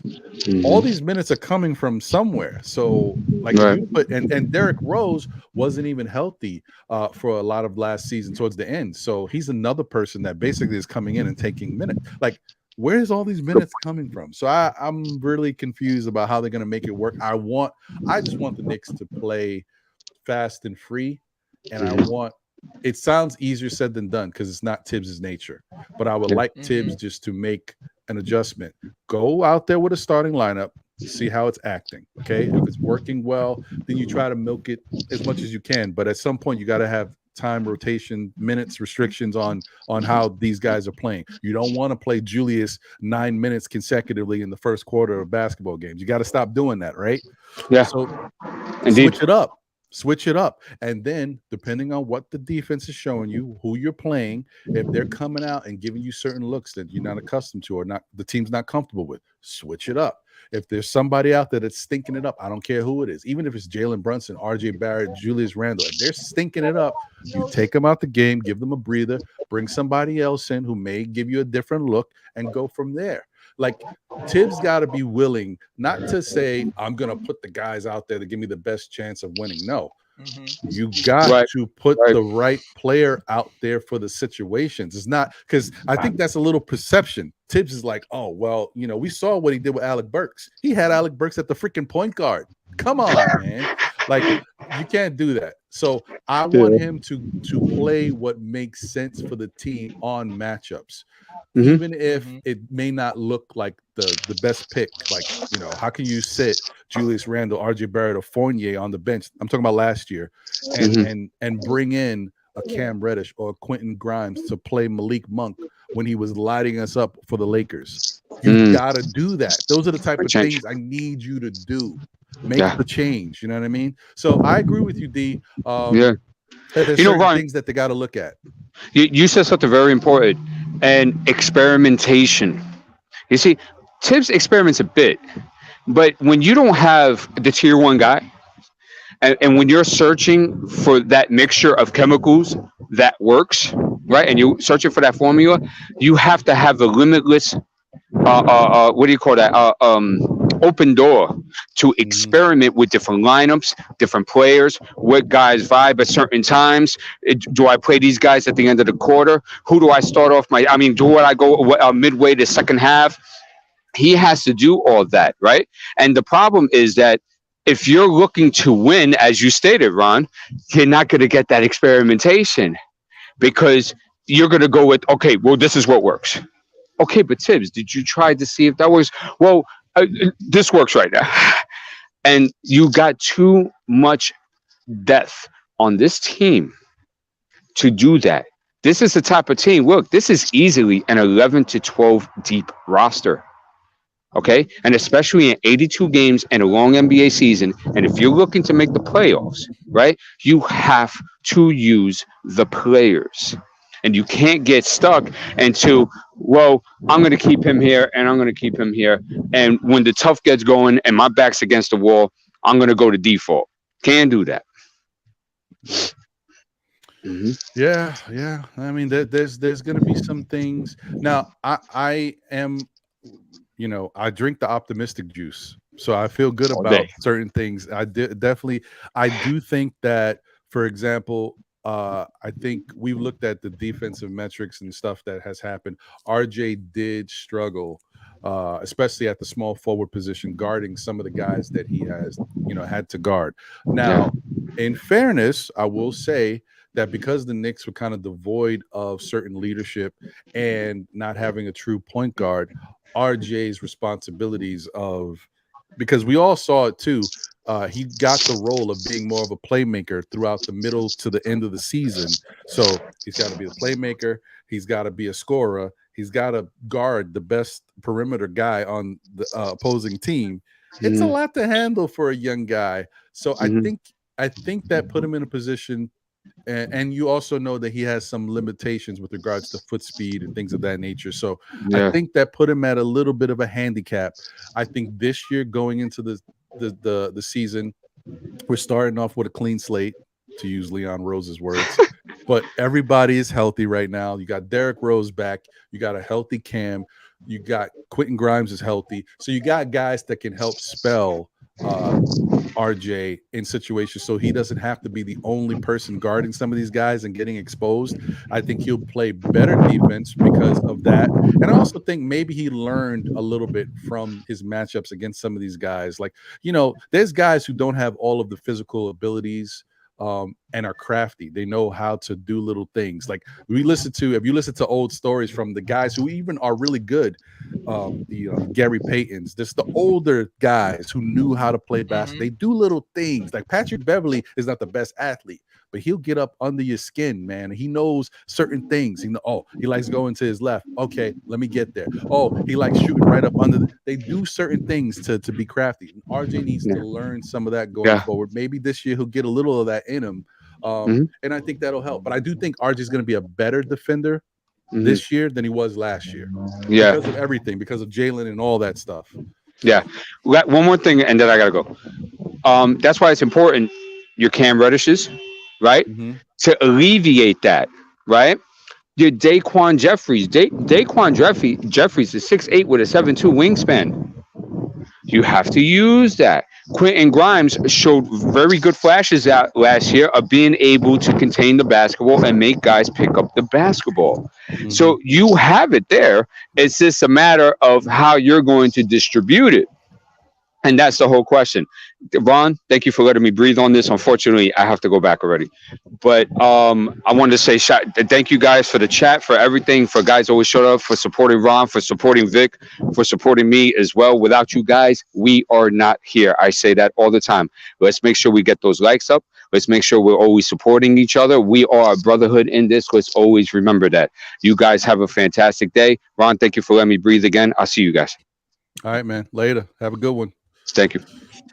But and shout out to GameStop, the newest sponsor for Still Nick. Go ahead, bro. What are we gonna say, Victor? I'm sorry, Ron. I can't understand because in my country, for example, in soccer, when my team has a great player. With 17 years old, 18 years old, the coach in began it's complicated putting this team, but man, it's a great player, younger player, but the coach put in this team. I am worried about, for example, Quentin Grimes and Ken Reddish. I am mostly worried about Ken Reddish. Because I really believe in this player, but this player needs play in this team. And I talked with Berman, with Alan, with so many insiders and channels from your country. The majority talks with me. Chips will give more minutes from Obi Toppin, Quentin Grimes, and another players, okay? But I am worried about the Chips when I saw yesterday Leon Rose said, I trust some total and Chips and etc. about the Chips. Chips, okay, Chips had award, the coach of the year, etc. Okay, but in the last season, so many Brazilians angry with Chips because you mentioned Alec Burks played so many games, and so many Knicks fans angry in Brazil, in United States, talking about Alec Burks don't play well in PG. I remember Knicks and OKC in this game is a overtime. In this game has a overtime. Knicks don't score zero points And the last 4 minutes, do you remember this game? Man, when I remember this game, bro, I I I stay so angry, more than Brooklyn Nets 28 points, etc. I So see. I see. bro, I am worried about this because the major insiders, journalists, channels comments with me. Thibs starts lineup probably Brunson, Fournier, RJ, Julius Randle, and Mitchell Robinson. So I am worried because I really want to see Grimes, the major Knicks fans base won't see this guy. Mm-hmm. I can't understand because okay, in soccer is different, a different sport, but I think anything sports, the best player play in your team, Mm-hmm. okay, and I miss so much Ken Reddish. I forgot this word. Sorry. Really want Ken Reddish has a better chance in this team. I believe Mm-hmm. so much, bro, in Ken Reddish. Yeah, Cam And Reddish is good. yes, and Evan Fournier, it's a good player in 3 points. Okay, it's really good in 3 points. But I saw the Knicks played since 92, 91, 92. I am Knicks fan since 92. The Knicks in our history ever and ever has a good teams in defense. Mm-hmm. But bro, do you remember Oakley, Anthony Mason, stronger guys Of course. in our defense? So Evan Fournier, for me, don't have a image from the Knicks. Mm-hmm. Do you understand? Mm-hmm. And so Grimes, for me, has so many talents, skills, and defense. Man, I can understand, bro. I can't understand, and I am worried about this. I hear Bagley talk with me, Behrman talk with me, Alan Hahn to say it for me. Grimes, Obi will have more minutes in the next season. Right. But man, sorry, my. No, But it's fine. I can't understand, bro. I can't understand the situations, bro. Chips is so complicated, bro. It gets a little frustrating as a Knick fan, no Yes. matter where you are. I know, and we want to see, like you said, Cam Reddish get a chance to play, because we think he can help the team. I agree. We want to see quickly get same type of minutes or maybe a little bit more, but we want to see Grimes get more minutes and be able to play. Mm-hmm. Yeah, we want to see these young guys do something and help this team because we know that they're good players. We've seen them when. I mean, listen. The proof is in the pudding, man. It is what it is, guys. We saw last year that at a certain point when the Knicks season looked like it was a little crazy and things weren't working out, there was little like the Kemba Walker stuff, everything that happened with that. Evan wasn't playing as many minutes. Then, he started games, but then he wasn't on the floor in the fourth quarters. Like there were certain things that were happening, right? And then you saw that at certain points, Thibs was allowing Grimes to play more. Thibs started, once Cam Reddish came back from injury, like when we got him, he was kind of hurt. Once he got healthy and then started to understand the playbook and whatever they were trying to do on offense and defense, Thibs started to play him more. Mm-hmm. Then he got hurt again, we know. But the point is having him out there and then having Deuce get some minutes. And, we saw the energy that those young guys played with, and how they were on defense. They were locking some people down when that unit was out there at the same time. Them young guys with thoroughbreds, they were running, man. They were playing good defense. So I'm not saying they had enough to win games, because remember, it's one thing to see when those guys come in and play against the bench of teams. It's another thing when they have to go up against the starters of teams, because the starters are veterans. They're really good players. They know how to play. They're just smart. It takes some time. You just have to understand that as a coach for this Knicks team, the best way for us to have a chance to win basketball games is for Tom Thibodeau to be flexible. He's got to understand that this is the guys I want to play. I got to use them. But if something's not right, if I see something out there that doesn't look good, I got to be willing to make a change. That's all it is. It's only one game. You got to take it game by game. That doesn't mean the next game you go back to your starters. If this is who you feel you want to start, you start them. If Fournier is starting, guys, it doesn't matter. This is what I like to say to people. It doesn't matter who starts. It's who plays the most minutes and who finishes, right? Because those are the most important, especially finishing is the most important time. So I like your point. It doesn't matter. If Fournier starts and he looks great. Fournier starting, fantastic. If Fournier starts, he don't look that good, Fournier goes to the bench, somebody else comes in, and then that person plays. If that person looks good, he plays a good amount of minutes. And then in the fourth quarter, when stretch comes where you need to have guys out there, hey, you got to just look at the game.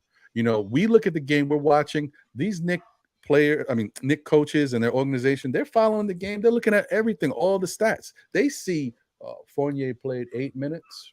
He doesn't really look like he has it today. Cam played 12 minutes. He looks good. Grime played 9 minutes. He looks good. In the fourth quarter, we're going to have to get Cam or Grimes out there to help us.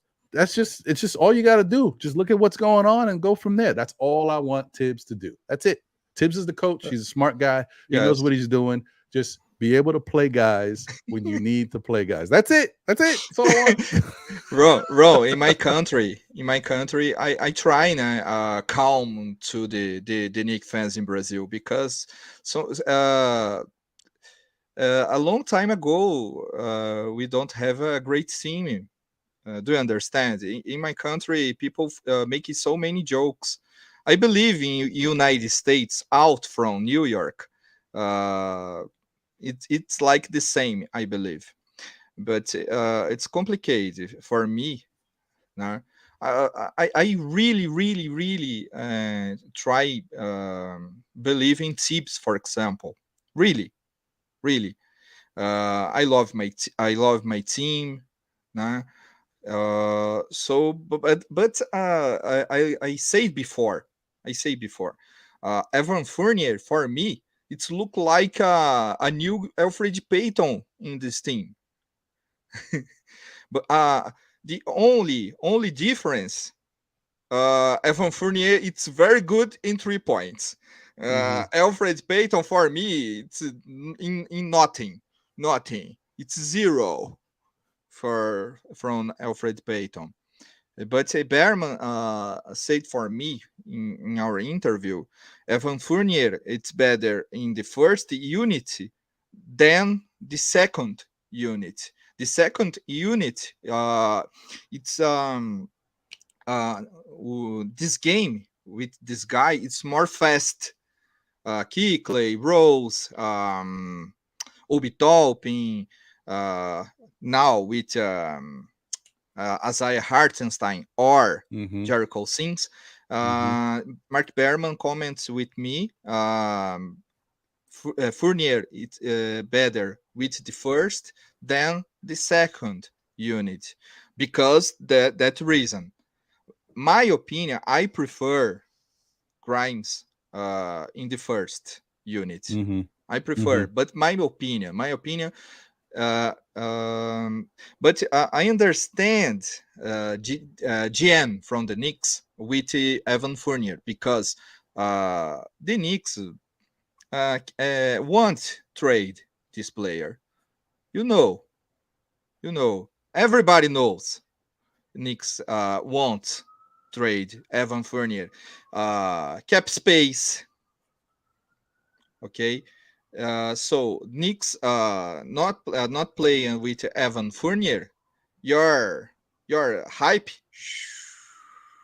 It's very complicated to negotiation with this guy.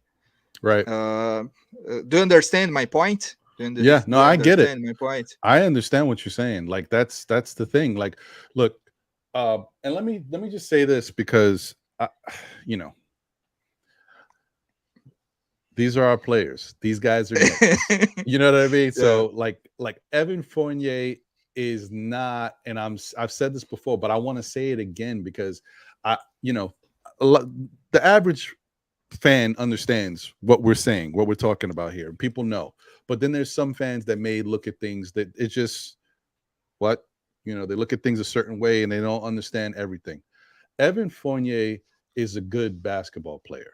Yeah. Okay. He's a solid basketball. He's not a great basketball player. And at this point in his career, he's getting older. He's a little less athletic and all the stuff that he used to have when he was younger. So it's not like he's going to improve. He is what he is, right? Evan Fournier can be useful. Yes. Yeah. He's a good player for a certain type of team, right? You put him on a different team where his role is not as big, but he gets maybe 10, 15 minutes, whatever it is. And he can shoot the ball. You know, he's a really good shooter. Like Evan Fournier, and the shots he makes them. I don't care what you say. Yes. Some of them are a little crazy. Yes. They go in because he knows how to shoot the basketball. That's his role. That's what he's good at now. And he's really solid at it. And he looked really good in the Europe Basketball Championship. He led that team for the most part, and he was a vocal leader on that team. Like these guys rallied around him, and he was hard on them. Even when they won a game, they barely won by like 1 point. I think it was 2 points, 1 point. And he was going off in the locker room telling them, listen, we got to do better. We can't win like this. This is, we're better. That's nice to hear from Evan Fournier. That's good to hear. So it tells you Evan understands everything. He just physically can't do it. He's not a great defender. He physically is not. He just isn't. He's not very athletic. He just isn't anymore. He used to be more athletic. He's not now. It is what it is. And he's not a great finisher. Okay? It is what it is. He used to be. Yes. He might make some layups in Europe, but not, in the States when it comes to NBA basketball, he's a little funky when it comes to the layups. He just does. It is what it is. I don't know what it is, but that's how it is. And he's also, for being such a really good shooter from three, he's not a great free throw shooter either. So there's certain limitations to his game. Now, I know I've said all this, and you guys are like, but Ron, you just call him a good player. He is a good player because what he does on the court, he knows what to do. He just can't always do it. And two, the way he is offensively when it comes to shooting the basketball, he's very good at it. He's good at it. He led the Knicks. He broke the record for most 3 points made, and he led the NBA in the second half of the season as most 3 points made out of everybody. Steph Curry, Clay, everybody. He's good at something. He's good. He's a good NBA player. It is what it is. Yes. He just doesn't necessarily work for this Knicks team. He's here, so we got to use him while he's here, but he just doesn't fit what they're trying to do. The way this team is built, some people say they built it the wrong way. Yeah, maybe they did, but this is how it is. He doesn't necessarily work for this team. That's all I'm saying. But shout out to him for what he does. Bro, I have idea from Fournier. We can buy a glass from Fournier, and we'll put in this glass Fournier. It's Boston Celtics. All games. It's Boston Celtics Fournier. Fournier in the final MVP from NBA. we have buy a glass from Fournier. Every games with Boston Celtics, Evan Fournier. Yeah, you're right, man. Because whenever Evan plays the Boston Celtics, he turns into something special. So I hear you. If every team is the Boston Celtics, just think like that. Then yeah, we might see an incredible Fournier. You're right. MVP, Fournier. Yeah, man. I say this because I do like Evan Fournier. I know that he doesn't fit this team. I'm just saying I understand that, there's something about his game that I do like, and I think it really helps certain teams. Just the Knicks, maybe not so much. And shout out to the chat, Bo Ismail. I see you. Kaiser Sose in the building. Akuma, I see you. Mozilla's here. Really 21 is in the building. Thank you. D Cooler 718. Bodega Wi-Fi is here. Darren Wilkerson is in the building. Darren, I see you stirring it up. You got the chat hot right now. I don't know, bro. Hey, man, appreciate all of you guys. Thank you for being here. As I always like to say, just, you know what? Everybody is entitled to their opinion, how you feel. Just keep it respectful, everybody, and understand we're all fans. Hopefully, we're all Knicks fans, and we all want to see the team do well and do great. But everybody's entitled to their opinion as long as we keep it right, keep it tight. So, appreciate y'all. JT Riddick is in the building. Salute. Josh, a.k.a. Uncle Fulio. He likes to do this when he does that. Uncle Fulio in the building. What's good, y'all? Appreciate y'all. Thank y'all for being here.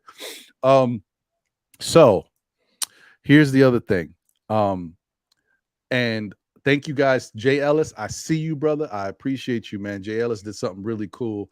He put a message out there on Twitter telling people to subscribe to the show, man. Thank you so much, Jay Ellis. I appreciate you, brother. And as soon as you did that, we picked up 2 more subscribers. So we're at 1995, guys. 5 away from 2,000. We're getting closer, man. It's right there. It's right there. Listen, if we today. Yeah, that would be great, man, if we can get there. I know it's tough. There's a lot going on. It's Saturday. People got families. They got stuff going on, man. But thank you for all the support. And thank you once again, Jay Ellis. I appreciate you, brother. Now, let me see if I could put this up. Let me take this down for a minute. I got this. I wanted to talk about it real quick before we get out of here. But I did have where the hell? Come on, Ron. Where is it? Oh, no. I think I got to add it. I have to add it here. Okay, let me just see if I add it here. There we go. And keep in mind, guys, this may not be all of the players, but for whatever reason, when I look at some of the sites that show Knicks stuff, they're not mentioning everybody. So I don't know. Like, what's going on with my guy Montero? I don't know. Is he still on the Knicks team? What's going on? Is he just, I don't know. We'll see. But if you look at the key pickups for the New York Knicks, and I did a little bit of this on the NBA report on Nothing But Knicks on Thursday, but I wanted to do this for the Knicks as well.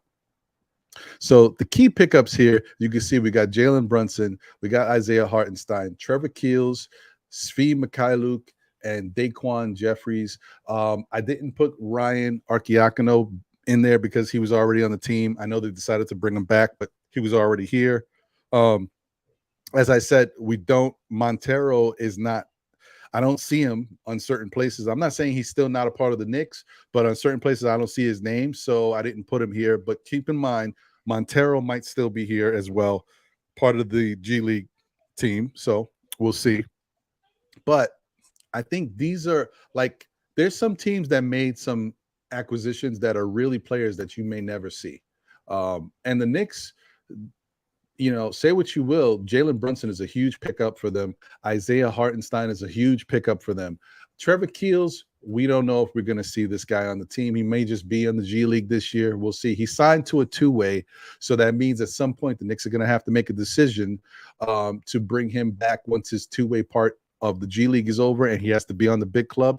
So somebody has to go away. Somebody that's going to be on that 15-man roster is going to have to get up out of here. So we'll see how that works.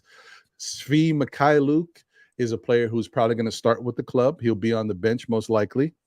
And they can use him for spot minutes, like in garbage time, if the Knicks are blowing somebody out, if somebody gets hurt, if there's issue with, health and safety protocols.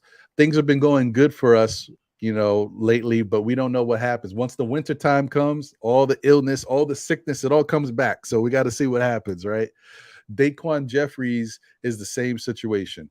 I don't know if he's going to be on the bench. I don't think he will. I think on the bench, it'll be Mikhailuk and Arcidiacono are going to probably be the two bench guys, because we're talking, I'll say it real quick once again, Jalen Brunson, Evan Fournier, RJ Barrett, Julius Randle, Mitchell Robinson, 5.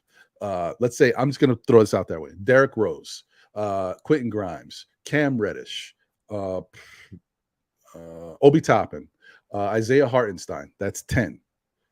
Emmanuel Quickly, 11. Jericho Sims, 12.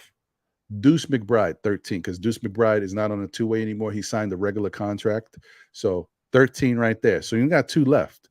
And I think that's Mikhailuk and Arcidiacono. That's your 15 to start the season. Right now, the Knicks can have 20 guys for training camp and for the preseason. But once you get to the regular season, you got to chop it down to 15, right? So I think that's the 15 guys that we're going to have. I think Keels, if Montero's still here, Jeffries, all these guys, they're going to be in the G League. So that's what it looks like. But I think these are some good pickups for the Knicks. I think Jalen Brunson and Isaiah Hartenstein are going to be huge. I think we'll really benefit from what they got going on. And like I said, you guys are going to fall in love with these guys. Somebody said it yesterday. Leon Rose said it. Sorry, bugging out. Hartenstein is a working type of guy, man. He's a blue collar. He's a tough guy. He's not, he did finish in one of the top defensive ratings at his position in the league, not just for the Clippers at the time, in the league. So, the guy's tough. He's hard nosed.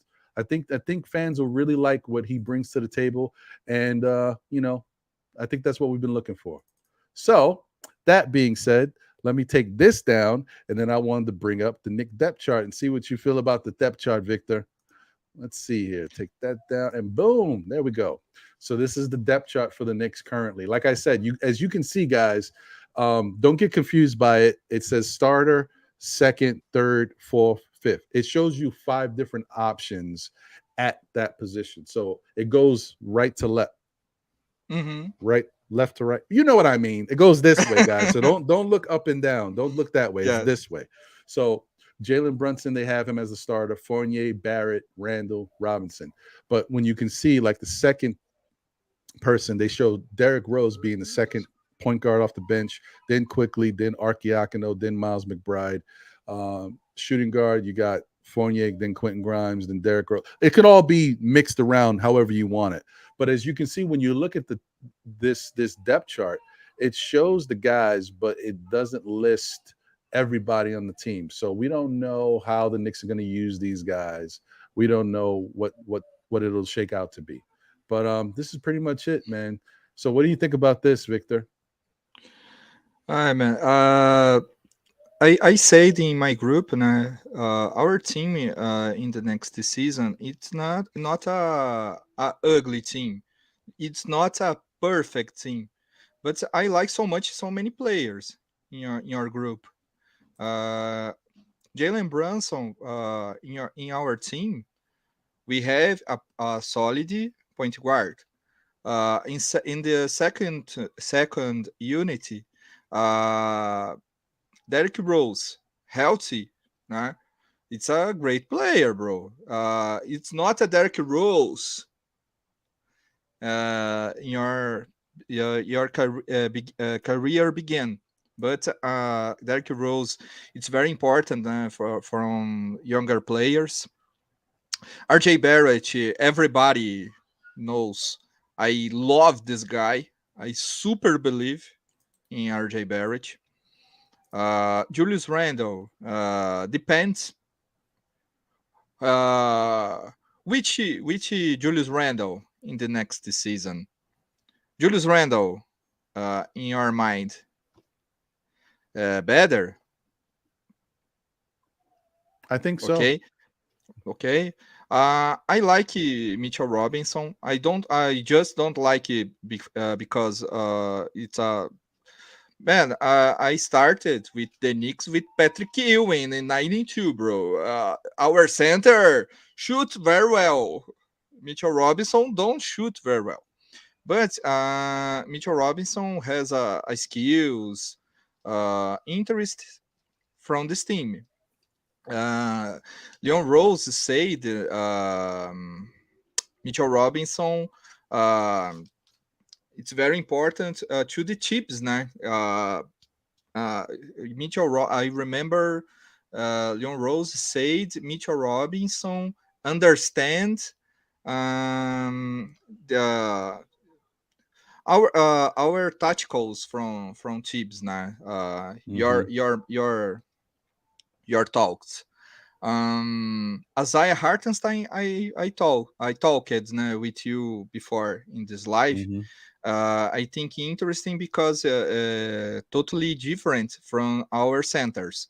It's a good passer. Isaiah shoot 2 and 3 points. It's not a Fournier in 3 points, but shoot 3 points, can be space, open the floor. I think I really wrong. I'm really curious about this. Obi Toppin, me and major Knicks fans want to see more minutes from this guy. Kenton Grimes, Knicks fans base in love with this guy. I am worried a little with Emmanuel Quickley. I want to see more Emmanuel Quickley. Emmanuel Quickley, I like so much a hard worker. I think creative, but your key. I sorry forgot these words.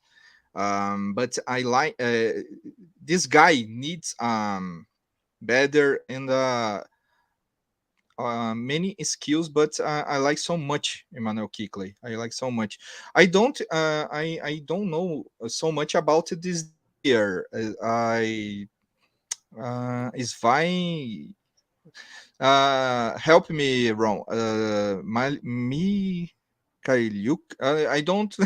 Oh, Svi Mikhailuk. Yeah. I don't. Hey, isn't that great? Look at that guy. I don't Look, say this. I'm the American. Name. I'm pronouncing it better than the international guy. Let's go. my last name, it's hard, bro. My last name. In my country, majorly don't say correct. My last name it's Hatzbach. It's from Germany. My grandfather coming from Hamburg, from Germany. But I can't say the Hatzbach. last name from Hatzbach. It sounds like a common phrase that we hear, chutzpah. You know, yeah. Hatzbach. Okay. I talk with Brazilians more easily. Talks Hatchba. Hatchba is more easy talk. I see. Talk. Hatchba is more easy. But I agree with the. Sorry. It's but okay. Don't worry about it. I agree. Guys, I am from Brazil, okay, but my English is not perfect, but I try my best. Ron saw my evolution. You've gotten much better over time. Yeah, you're getting better and better. And like me, my Spanish is not getting better. It's still un poquito. One day, maybe, I don't know. I got to get it together. but I understand this thing needs proof for us first. I believe, bro. I comment in this live. 2 years ago, nobody believes in our team, and the Knicks stay in 4. Okay, man. Knicks had Alfred Payton, PG. Knicks coming in 4. Now this team has a Jalen Brunson. It's not a franchise player, okay? It's not a franchise player, but I really think Jalen Brunson will be very important. Help more Julius Randle in the season. Nah? I believe Julius Randle will be better playing with Jalen Brunson. Man, really, really, really angry with Julius Randle. Knicks play with ball. Julius Randle take the ball. The seconds finish fast with him. Now, Jalen Brunson will play our attack, begin our attack. So I think RJ Barrett play better. Julius Randle. Well, sometimes I am worried about this team, but sometimes I really believe in the next season this team will be surprised. So many people. Okay. I just say before. I really want Kenton Grimes starter in this team. Our defense within Kenton Grimes and another players, our team, it's a good team. It's a good team with Kent Grimes in starter.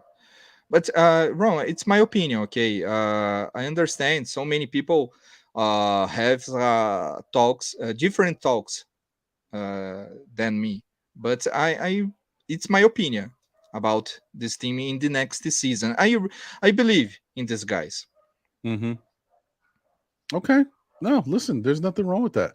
I like I said, that's good. That's good to feel a certain way, and I believe in them too. I do know that there's going to be some limitations. I'm still concerned about certain things with the team. I'm also concerned about the coach and how he uses them. But I think if he uses them the way they should be used, this Knicks team is going to be fine. I think they're going to have a winning record. I think they'll have a chance to be in the play-in, and they might sneak into the playoffs. You never know, because it's all about confidence, right? Them feeling good about themselves, them playing good together, and them improving. And some of these young guys taking their next step in the evolution of their basketball game. Guys going to the next level. Grimes getting better, quickly getting better. Cam showing what he can do. RJ improving on his efficiency, because RJ's already putting up the numbers. He just needs to now, he can take a step back with Jalen Brunson being here and focus on just playing his game, worrying about things with a healthy Cam and a healthy Grimes. The defense, he's got help there. He doesn't have to worry about, I got to guard the best player, and then while I'm guarding him, I got to help this guy over here. No, if he's out there and you got a Cam out there at the same time, or you got a Grimes out there, you got people that can help you on the defensive end. So that's very helpful.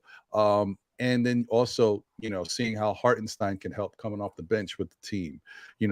Jericho Sims, if he gets playing time here and there, him improving, because he looked a lot better in the summer league, the stuff he's working on. Mitchell Robinson coming into the season at an ideal playing weight, not coming in 15 to 20 pounds heavier and having to lose the weight and go back down and struggling throughout the season to get back into shape. Now he's coming into the season in good shape. So I think Mitchell Robinson is going to be better from the beginning. I also think what Julius has done, getting himself in great playing shape. I think Julius is going to have a fantastic season. It is what it is. That doesn't mean they shouldn't trade him. They still might have to trade him, but I think he's going to have a good season. That's just what I think. So you got all that stuff that's going to play. And if you get a healthy Derrick Rose, even for 3/4 of the season, I don't know how long he can be healthy. He's going to look good because he can play ball. Derrick Rose is a former MVP and a special talent. As long as he's healthy, he'll be good. So this Knicks team could be pretty special as far as what an average person looks at, and it has not crazy expectations. A winning season in this Eastern Conference is a really good thing, guys, because the Eastern Conference is stacked. So if the Knicks can have a winning record, that says a lot. So yeah, I think that's all some stuff that we should be mindful of, and obviously Jalen Brunson being here, that's going to help too. I just think that the Knicks should be fine, man. Thibodeau has to be able to play these guys, and don't be afraid to let these guys get moments.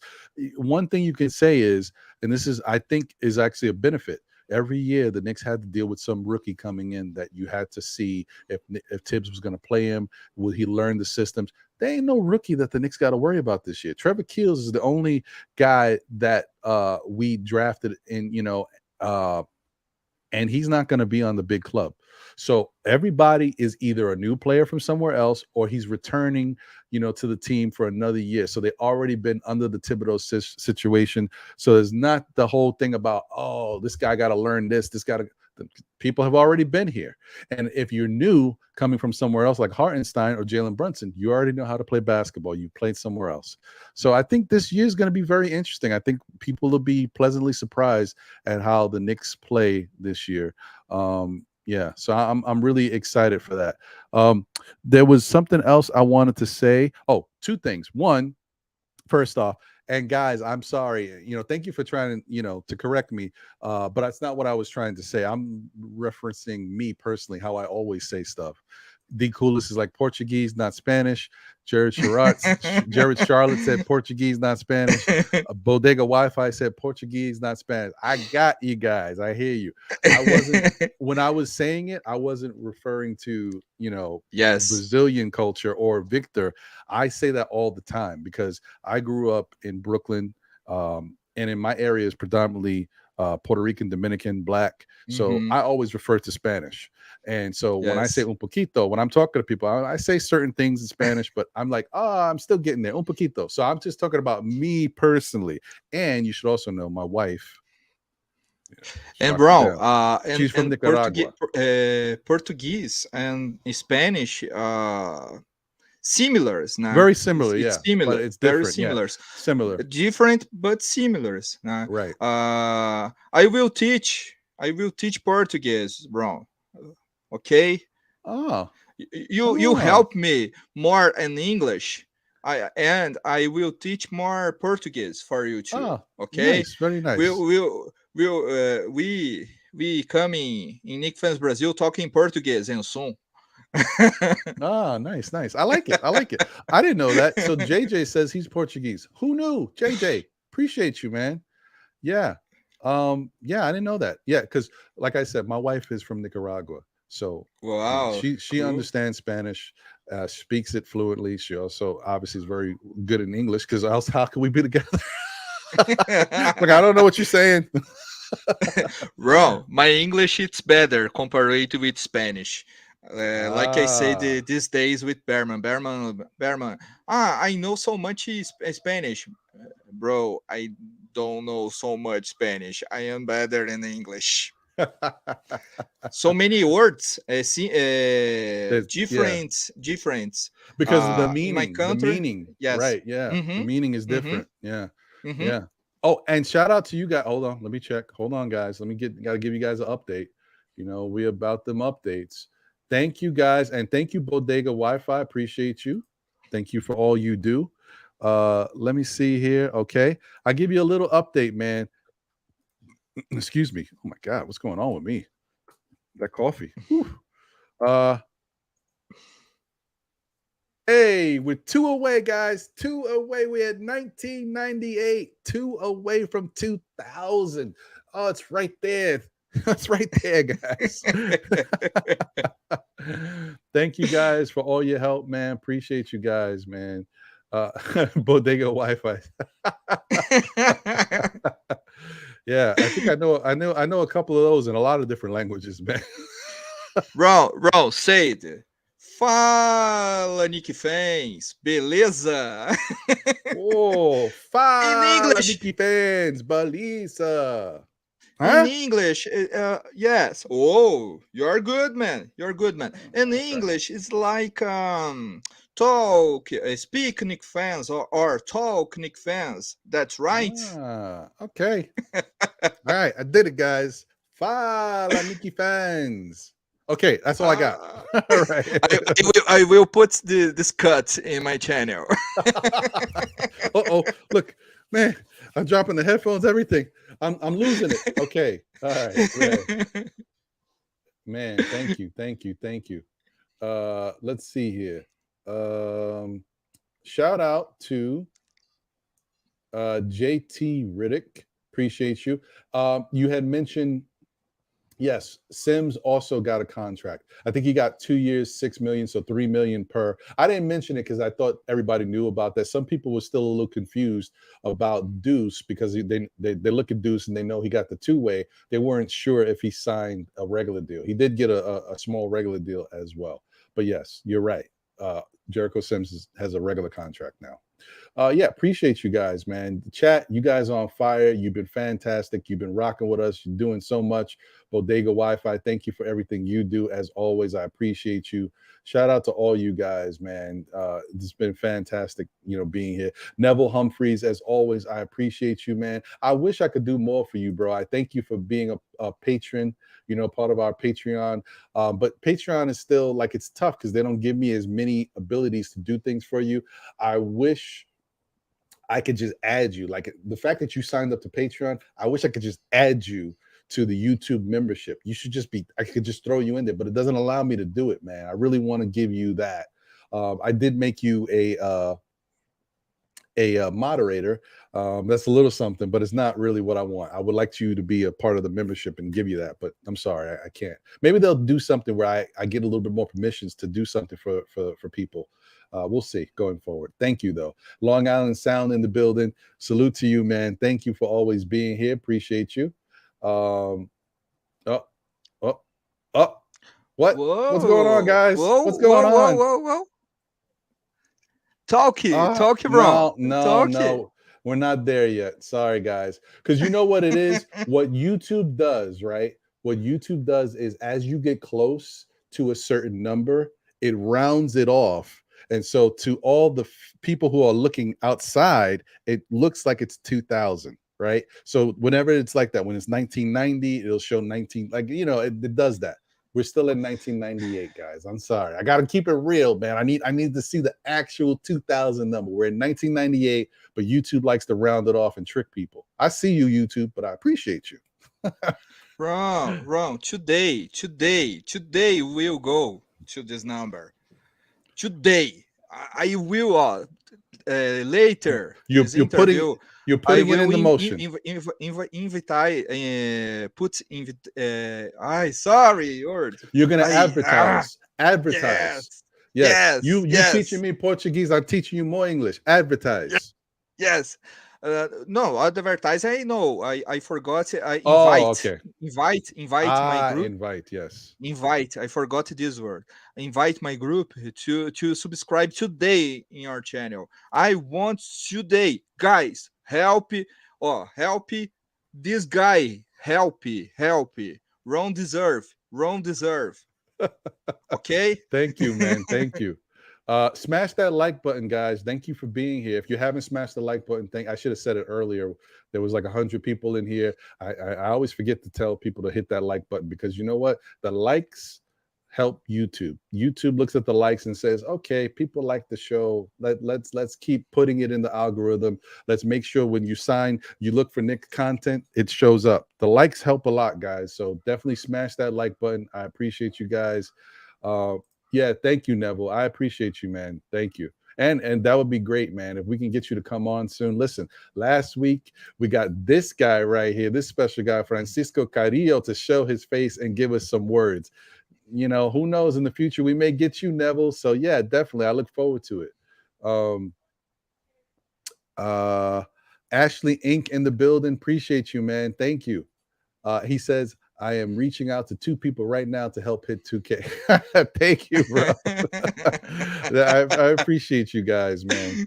Thank you so much, man. It's just crazy. The funny thing is, like, in life, whenever you get close to an achievement, things don't come easy. You work towards it, right? You have to keep putting time and effort and everything. You look at football, baseball, maybe. Baseball, when these guys try to get to their milestones, as they get closer, all the pressure comes on. Like Aaron Judge, for example, for the Yankees, trying to get to that Roger Maris record. He is so close, right? But once you get closer, the pressure starts to build. Like yesterday, Albert Pujols, which I don't even understand, the guy was so close to hitting 700 home runs this season. And when the season started, I said, man, he's like 20 away or 15 away. That's going to be tough because he's older. The fastball's coming. It's quick. How do you hit it? This guy hit 2 last night. He hit 700 home runs. I can't even believe it. Like it's incredible. Like, so I'm just saying, as you get closer, you got moments where things come easy and then they don't. Right now, we're getting close to 2,000 subscribers. We're 2 away. Thank you guys so much. But it takes time. You got to let it play out. It happens. At some point, there was a point where we were getting like 100 subscribers in a day. Like, things were happening like this. It's just, it all takes time, man. So I'm happy to be here for the ride. And I want to shout out somebody else. I wasn't able to get to him yet. I wanted to wait. So once I got through all that, I got to shout out my partner in crime, man. Shout out to John, still Knick fans. Salute my brother Ron Victor for holding it down today. Peace to the chat, my guy. Let's go. John in the building. Appreciate you, brother. Yeah, man. Listen, it's a great thing. I thank you guys for all the help, man. This is what makes it fun for me, man. I can't tell you how excited I get when I know I wake up in the morning. I'm like, today's Saturday. I got to do Know the Ledge. Yes. Bro, so thank you guys. Bro, I just want to say, really, thank you so much for you and so many American friends support my project because so many people don't know about how start my channel. And my channel began because I entered with depression. My mother passed away almost 3 years ago. My mother.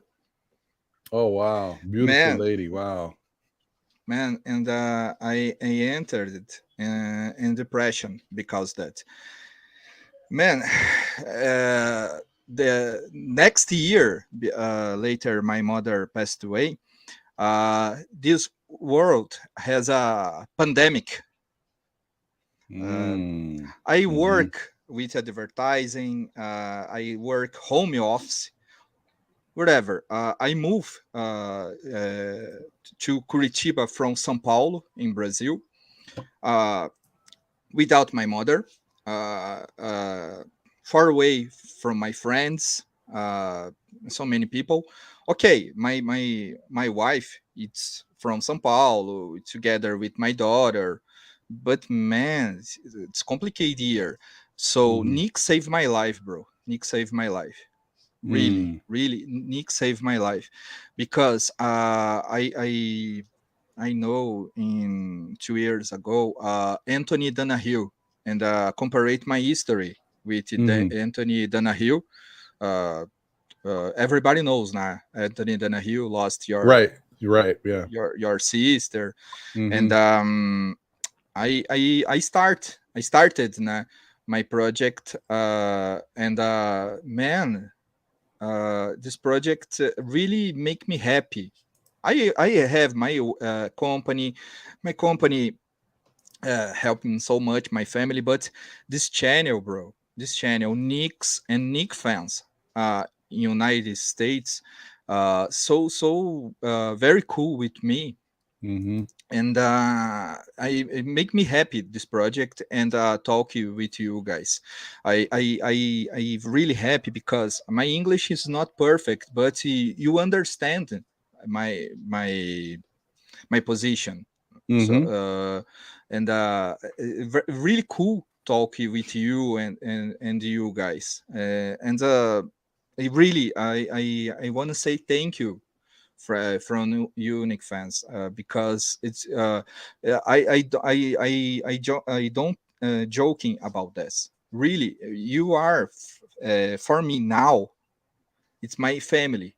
It's my family too. I love this thing since '92, but the Knicks really saved my life. This project. So man, I don't have words.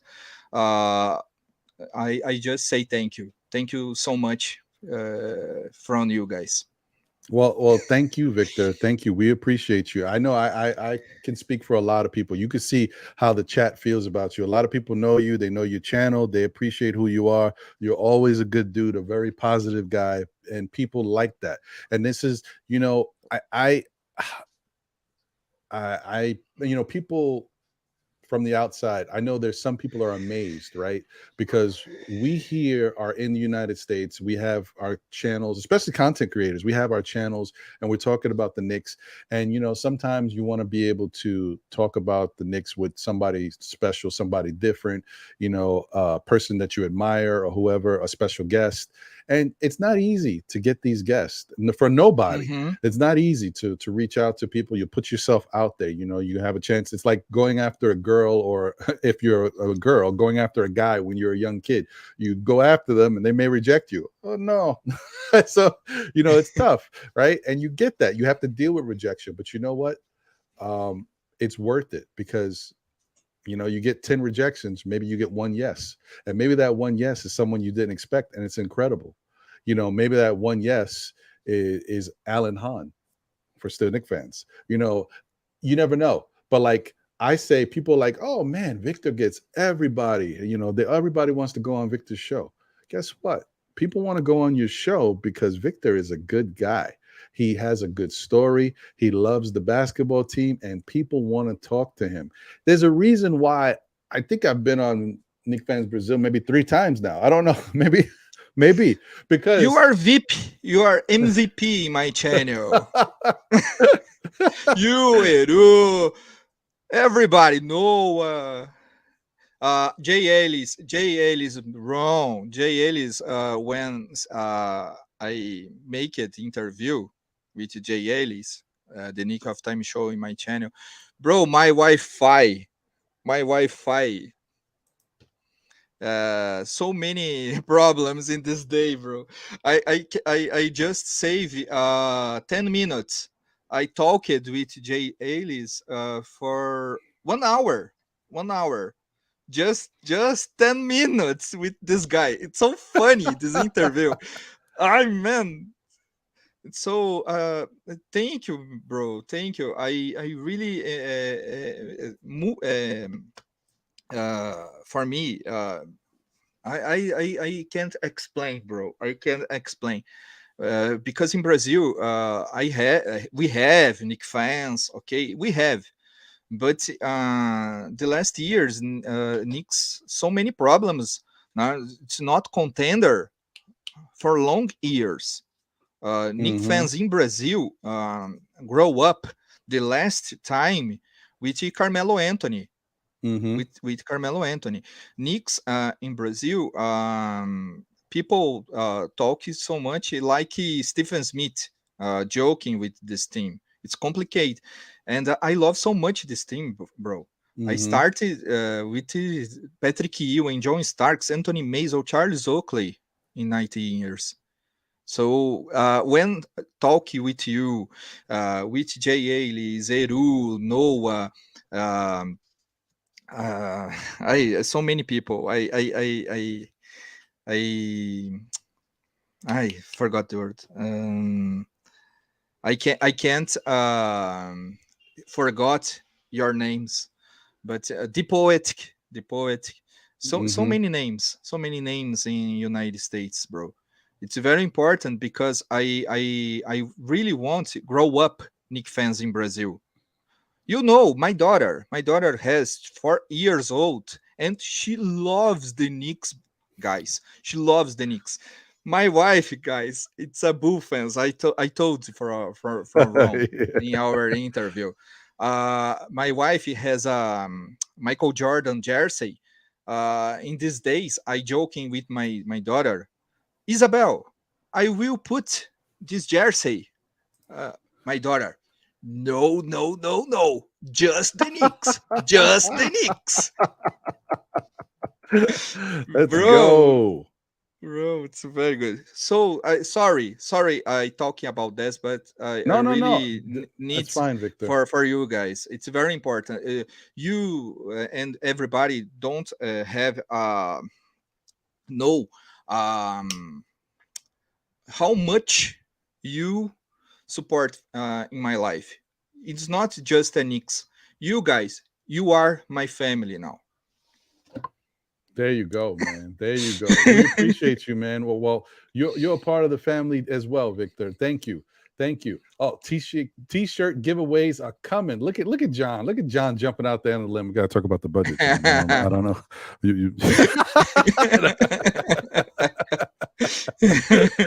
My guy. Oh, I see you, Ashley Inc. I see you, buddy. He said, refresh your subscription numbers now. I already did. Thank you, brother. Thank you. Let's see where we're at, guys. Let's see what we are looking like. First off, okay, that's there. I got that. And that's all right. Boom, boom, boom.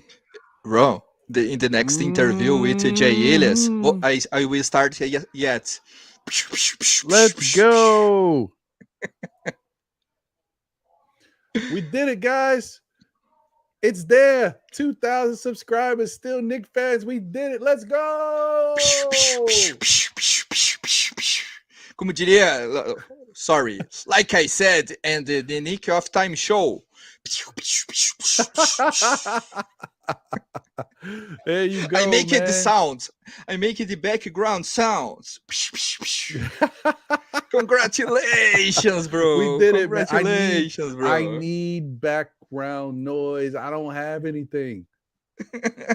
What is going on, man? I need some background noise. Damn it. Nothing. Whoa. There we go. Woo. Woo.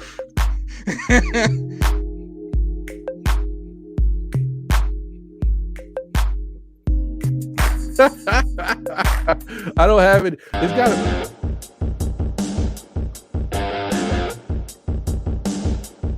Let's go, Knicks fans. We did it. Some people said it couldn't happen. We showed them.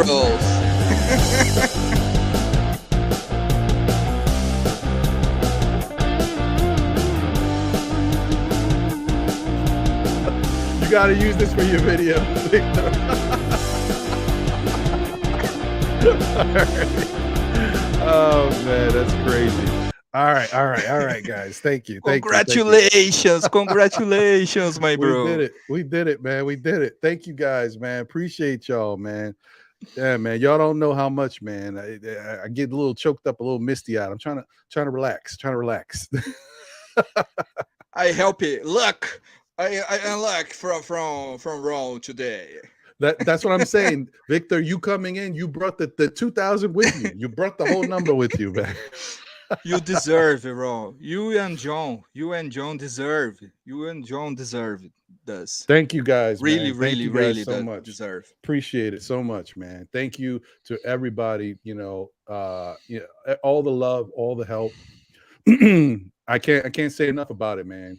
It's definitely a beautiful thing. And maybe a year, and I think November will hit 2 years. 2 years doing the channel. So listen, man, who would think 2 years ago that we'd be doing this and have 2,000 subscribers? I couldn't even say it. I'm like, listen, I hope people like us. I hope we put content out that is good, that people enjoy, and we can continue to grow. But this is unbelievable. I can't say enough about it. Thank you guys so much. Thank you, Victor. Thank you, everybody in the chat. Jay Ellis, thank you. Ashley Inc., Bodega White. You guys know what you've been doing. All JJ, everybody, Neville Humphrey, everybody, man. Pudge Nice, Kerry Cooper. Yeah, I just keep going on and on and on, man. Thank you guys so much for everything you've done and helping us get here, man. Ron Sarmiento's in the building. I see you, Ron. Thank you, man. You came in on a good note. We just hit 2,000 subscribers. Let's go. Fist pump, fist pump, fist pump. Okay, I'm done. All right, I will teach in Portuguese. Congratulations in Portuguese. Parabéns. Parabéns, Ron. Parabéns. There you go. Parabéns. All right. I like it. So, as Bodega Wi-Fi said, let's hit 3,000 by Xmas. Hey, man, listen. Yo, that'd be great, man. I wish, see, the only thing that I wish, and it's not just for Ron, our channel. Ron, sorry. I need to go my way. No. Go ahead. Listen, Victor, thank you. You spent more time here with me than I thought you would. Thank you for being here, bro. Bro, I love it. And I stay with you when you got it, this number. There you go, bro. Thank you so much. Really Victor. happy. Really tell happy. The family, really happy. Tell the family we said hello from Still Knicks fans. Okay, bro. Thank you so much, Ron. Thanks so much, and congratulations. Parabéns, Ron. Parabéns. Parabéns. Thanks, bro. Okay, thank you, chat too. Thank you, chat too. Have a nice, great weekend, everybody. Okay, Ron, I love you, bro. Or in Portuguese, te amo, bro. Te amo. Te amo. Thank you, man. Thank you, bro. All right, Vic. Take care. Take care, bro. Bye bye. All right. Man, what a special day. What a special moment. Appreciate you guys once again, man. Thank you for all the love. I know I can speak for John and Jose as well, man. We thank you so much. Yeah, see, Nick Nation stand up. See, it's right there. John, he says it all, man. Thank you guys. Appreciate it. Wonder Woman, thank you. Paris Doug, appreciate it, man. Rayology, Killer Cams, Nick of Time Show, thank you. Kerry Cooper, man. Thank you, brother. Listen, hold on to that bread, man. Thank you, though. I appreciate it. He says, congratulations, Ron. I tried to give you 2,000 pennies for 2,000 thoughts, but only let me give you 19.99. Okay, bro. Thank you, guys. Thank you so much. And thank you, Kerry Cooper. Appreciate the generous super chat. Listen, man. Eric Surreal, I see you. Appreciate you. D Coolest, Pudge, like once again, all the guys. You know who you are, Ashley. You know, Gene Surreal. Can't say enough about you guys, man. Listen, it takes a lot to be. I mean, some people make it look easy. I watch being a part of the MBK crew and watching how Sim does. Sim is let me tell you guys, Simeon Russell is a very talented dude. The guy is a smart guy. He understands content. He understands how to put things together. He's really good at putting together music. If Sim had more time, I mean, I think the dude could be a producer, or literally a producer, because he can make good beats. He knows how to put. It's just it takes a lot of time. He coaches basketball. He coaches 2 different teams. He's got his regular job. He's got his family. He's got the Nothing But Knicks shows. Sim is talented. He's got so much going on. He makes this stuff look easy. It is not easy. It takes time. I mean, yeah, it's easy if you just want to go out there and just put some crap out there and just regurgitate everything everybody else is saying and not put any effort into anything. Yeah, I guess people could get away with that. But when you're trying to put together a good show, sometimes it may be one of those things where we're all talking about the same exact thing because that's all we can talk about. But you try to make it a little different if you can. It's tough. It's not easy. And you also got to think about, well, okay, if I start talking about this, then we're going to talk about this. Well, where does it go from here? How do I keep it back here? There's some stuff that goes into it. So I thank you guys for being here and rocking with us, man, and appreciating what we do, man, because it takes a toll. Plus, to be honest, man, look, 2 years ago at that point, all this stuff with my job and family, it was taking its toll. Like, what are you doing? You doing a podcast? What? Why? How much are you getting paid? What are you getting? You know how it is, guys. Especially, guys like Jay Ellis. Y'all know what it is, man. So it takes some. You gotta love it. Oh man, hold on. Let me. I'll definitely drop that out there, man. Definitely. Put that link in the chat. Anybody who want to jump on real quick before we get out of here, you definitely, man, by all means. I just appreciate you guys being here and rocking with me and supporting everything Still Knicks fans got going on, supporting NBK and when we do the NBA report and what we do for that. I can't tell you enough how much it is, how much you guys mean to me. Oh, look at that. What up? My guy Wisdom in the building. What up, Wiz? 2K. Yeah, let's go. Appreciate it. I think my wife was the one that did it, man. She came to the house and said, give me your phone. Get on. We gotta subscribe, man. I said, you gotta subscribe. I said, give me that phone. I said, let's get to that. So either she was $19.99 or she's $2,000. Either way, $19.99, Prince, Porsche was $19.99. Or 2K. Well, man, congrats. Yeah, man. Thank you guys, so bro. happy, Listen, so I appreciate the love, man. All the help, man. I can't say it enough, man. So cool, man. So cool to get here. This is dope. Yo, it's you, man. I'm telling you, man.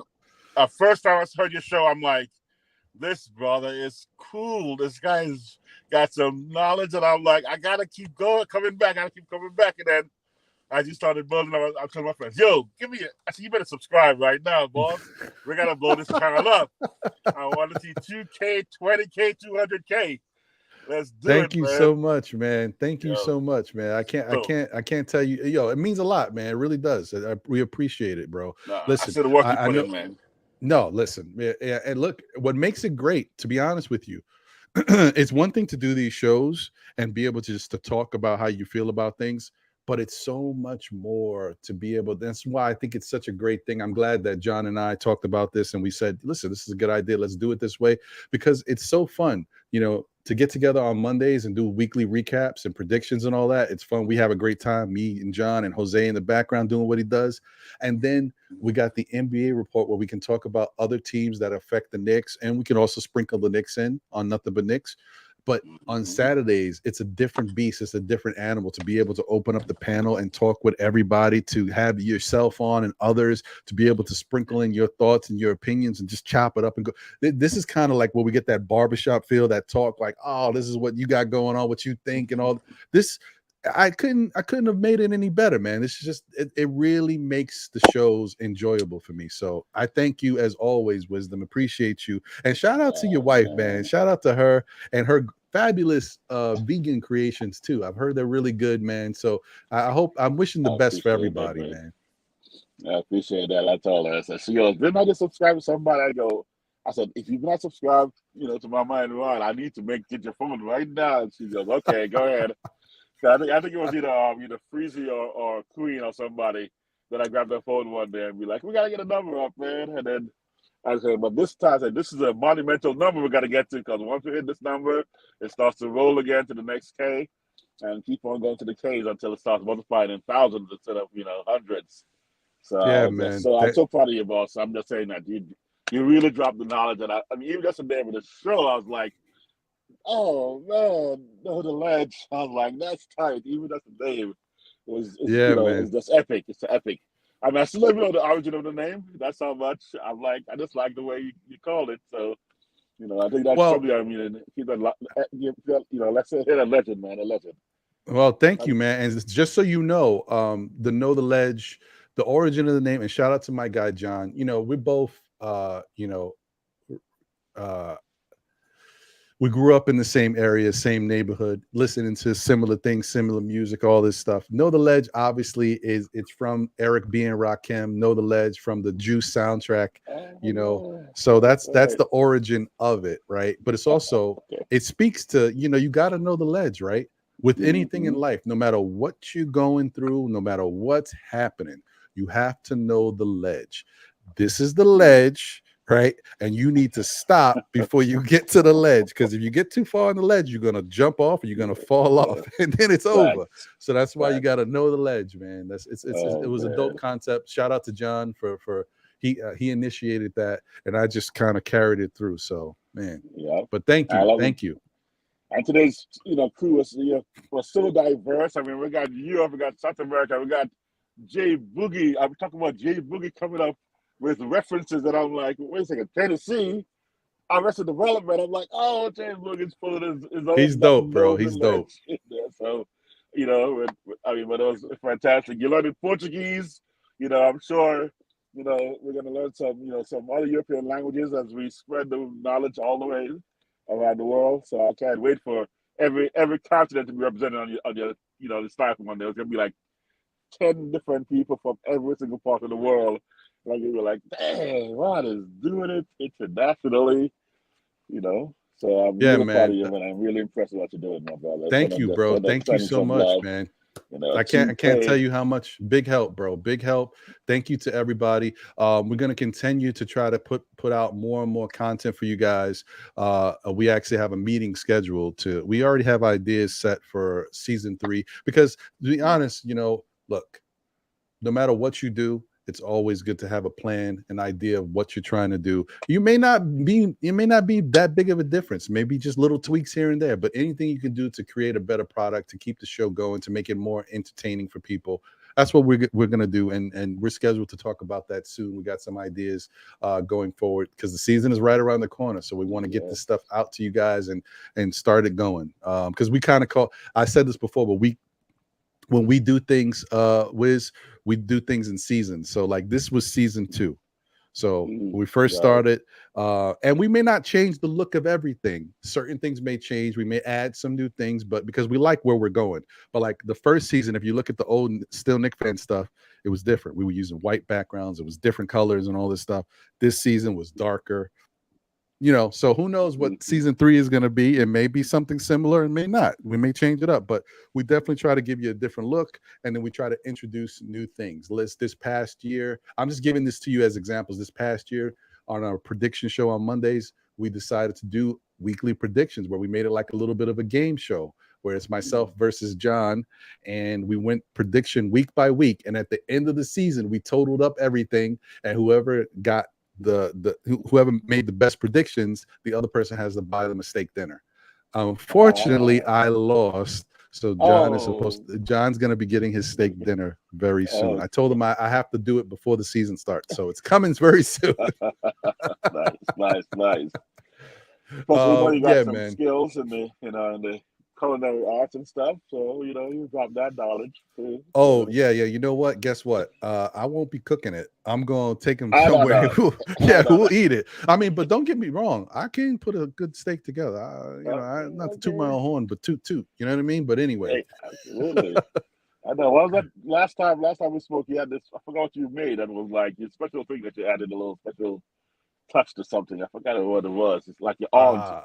I don't know what it was, but I do like. I will say that sometimes when I really get involved in it, I do like to cook here and there. But I'm just gotten so lazy. Plus, my wife is such a good cook.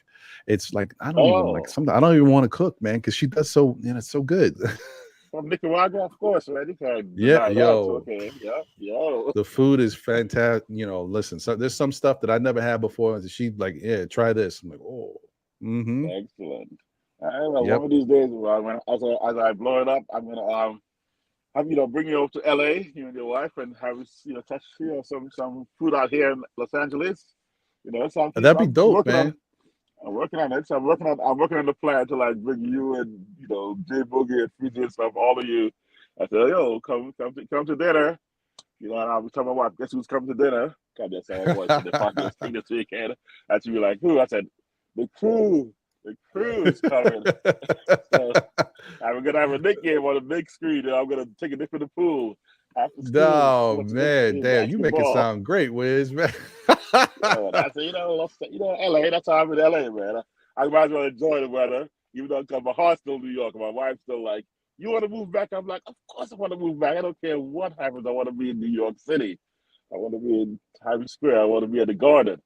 So I just, man, I just told you, man, I just really was happy this morning. I'm like, we got to hit 2K before he gets off today. So I still got about 4 people that I'm going to go hunt down that I didn't subscribe. I'm like, because I went out to like 10 people. Said, yo, get out of here and subscribe. A couple of Knicks fans too. I'm like, you don't know what's going on the real news network, the real sports network. Don't watch another one. Don't watch those other cats. We got some real fans here, some heartfelt fans. So I got a couple that are going to jump on. So it'll be probably next week. Probably be at 2,000. At least 8 of my cats are going to come on by next week. So we'll be running the number up fast and faster.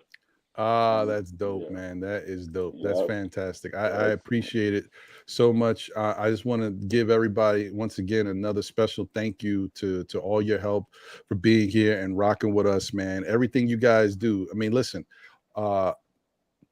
I know everybody's busy. People got lives, everything you could be doing.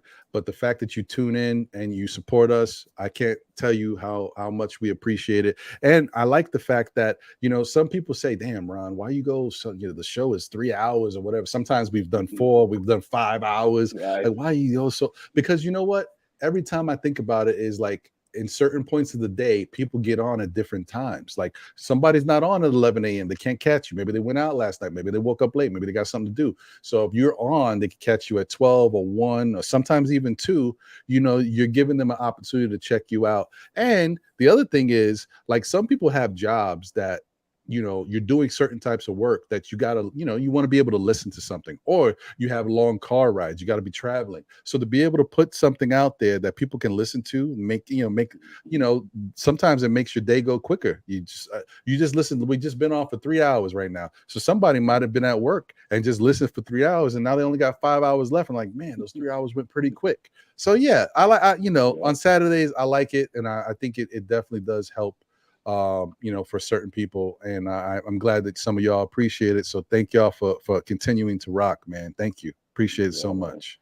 That's a perfect example. I'm a perfect example of that, because today I was trying to get on. I'm like, looking at this actual crew. We need some Jamaican pop in there from LA, and I was trying to get out, and my wife has me running around doing chores. That she just got home. Like, okay, I'm out, but give me your phone. You gotta subscribe. She goes, okay. And I'm like, but I got to get on. I want to celebrate whether it's 2K. So I got, the last few minutes. Just want to, again, enjoy your presence. Just recognize, again, the work you put in.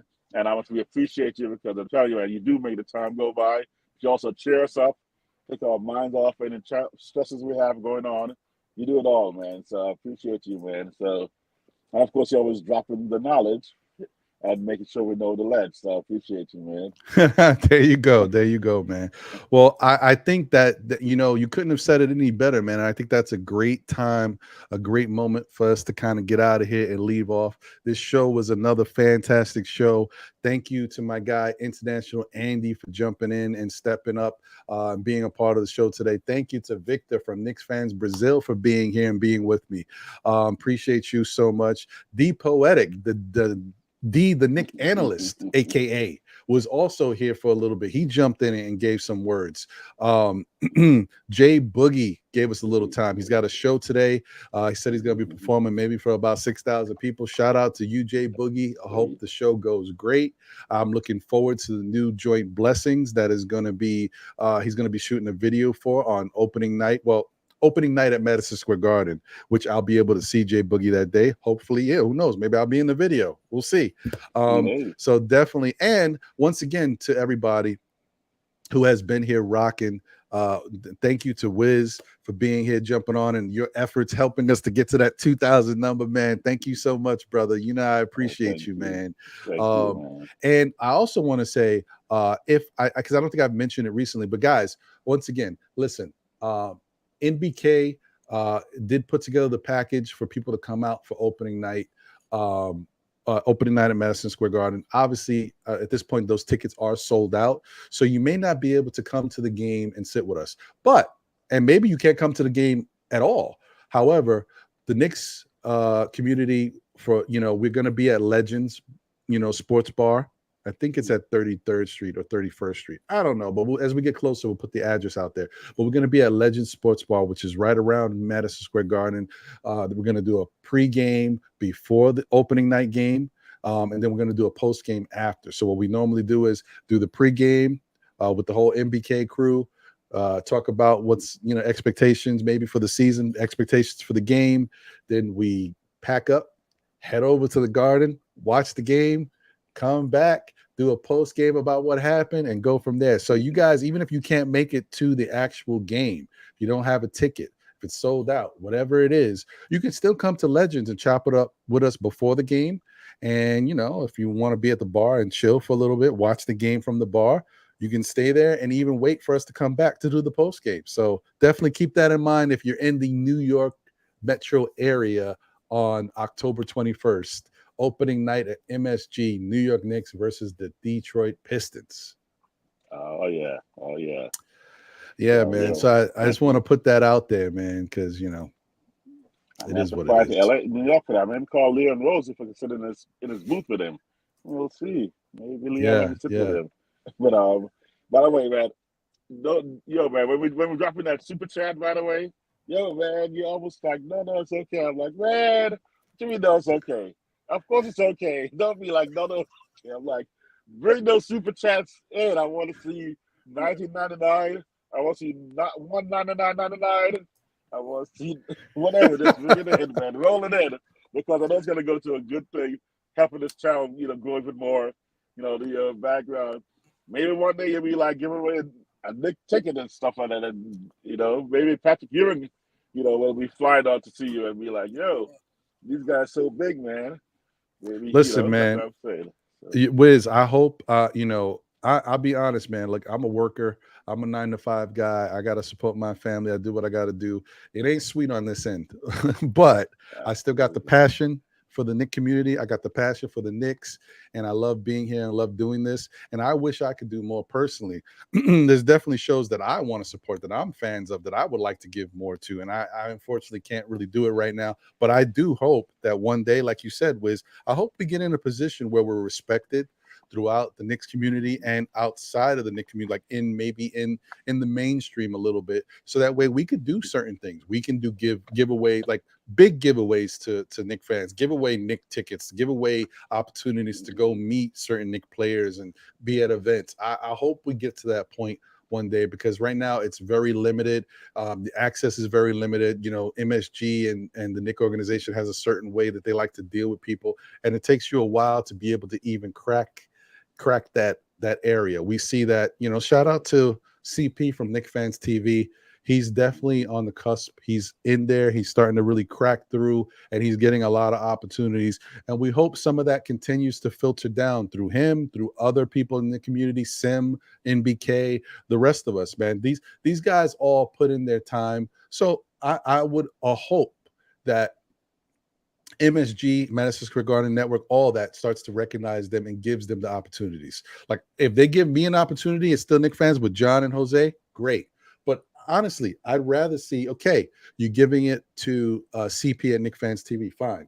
I want to see you give it to Sim at MBK. I want to see you give it to Jay Ellis at KnicksFanTv. I'm sorry, at sorry. I'm so used to seeing you over there, JL. My bad. No offense, man. At the Nick of Time show. I want to see them, filter that down to all of the people that have been doing it for a minute, that have put in that effort and that time. Like, things are at a certain pace where it's just like easy now. People don't understand how much time and effort these guys have had to put into their craft and doing this for so many 5-6 years, whatever it may be. So yeah, give it to KnicksFanTv. Give it to MBK with Sim. Give it to Jay Ellis at the Nick of Time show. Give it to Uncle Freezy Blorange Tears. Like give it all down and let it trickle down to everybody throughout the community, so we can give back to others who deserve it, to the fans who support. Yeah, so yeah, man. That's kind of how I feel about it. But thank you guys once again. I see you on the road, Wiz. Listen, definitely thank you for tuning in and being here, and appreciate all the work you've done and help us get to this point, and always being a local a guy who not only supports his local stuff, but also supports the internet, the national stuff over here in New York. Because I know this is where you rock, but you out there, East Coast, West Coast, you all about it, man. You represent all coasts. So thank you, brother. And yeah, man. Thank you to Bodega Wi-Fi. I appreciate that, man. That's some really kind words, bro. I appreciate that. Thank you so much. All right. Well, you know what? You be safe, Wiz. Let me get out of here and say once again, thank you to everybody. We did it. Special moment for us. Look forward to catching us on Monday, the Still Knicks Fans Weekly Show, and then once again on Thursday for the NBA Report. We just rinse and repeat, guys. We rinse and repeat. As I always say, tell a friend who tells another friend. Tell a friend who tells a friend who tells another friend. Still Knicks fans, we'll be back again. So thank you guys. Have a great rest of your day. It's Saturday. It's sunny. On the East Coast, it's kind of cool. Put your little hoodie on, put your sweater or a little light jacket. Go out there, enjoy yourself. Have brunch. Do something with the family, or do something just for yourself. Take a nice walk. Whatever it is. Take care of yourself, guys. We'll catch you on the next one. Sorry, I can't even talk, man. I think I've been talking. That's the problem when you talk 3 hours. You start to lose your words. It's all over, folks. Thank you guys so much for being here and rocking with us. We'll catch you on the next one. Salute. Take care. Be safe out there. All right, man. Latest.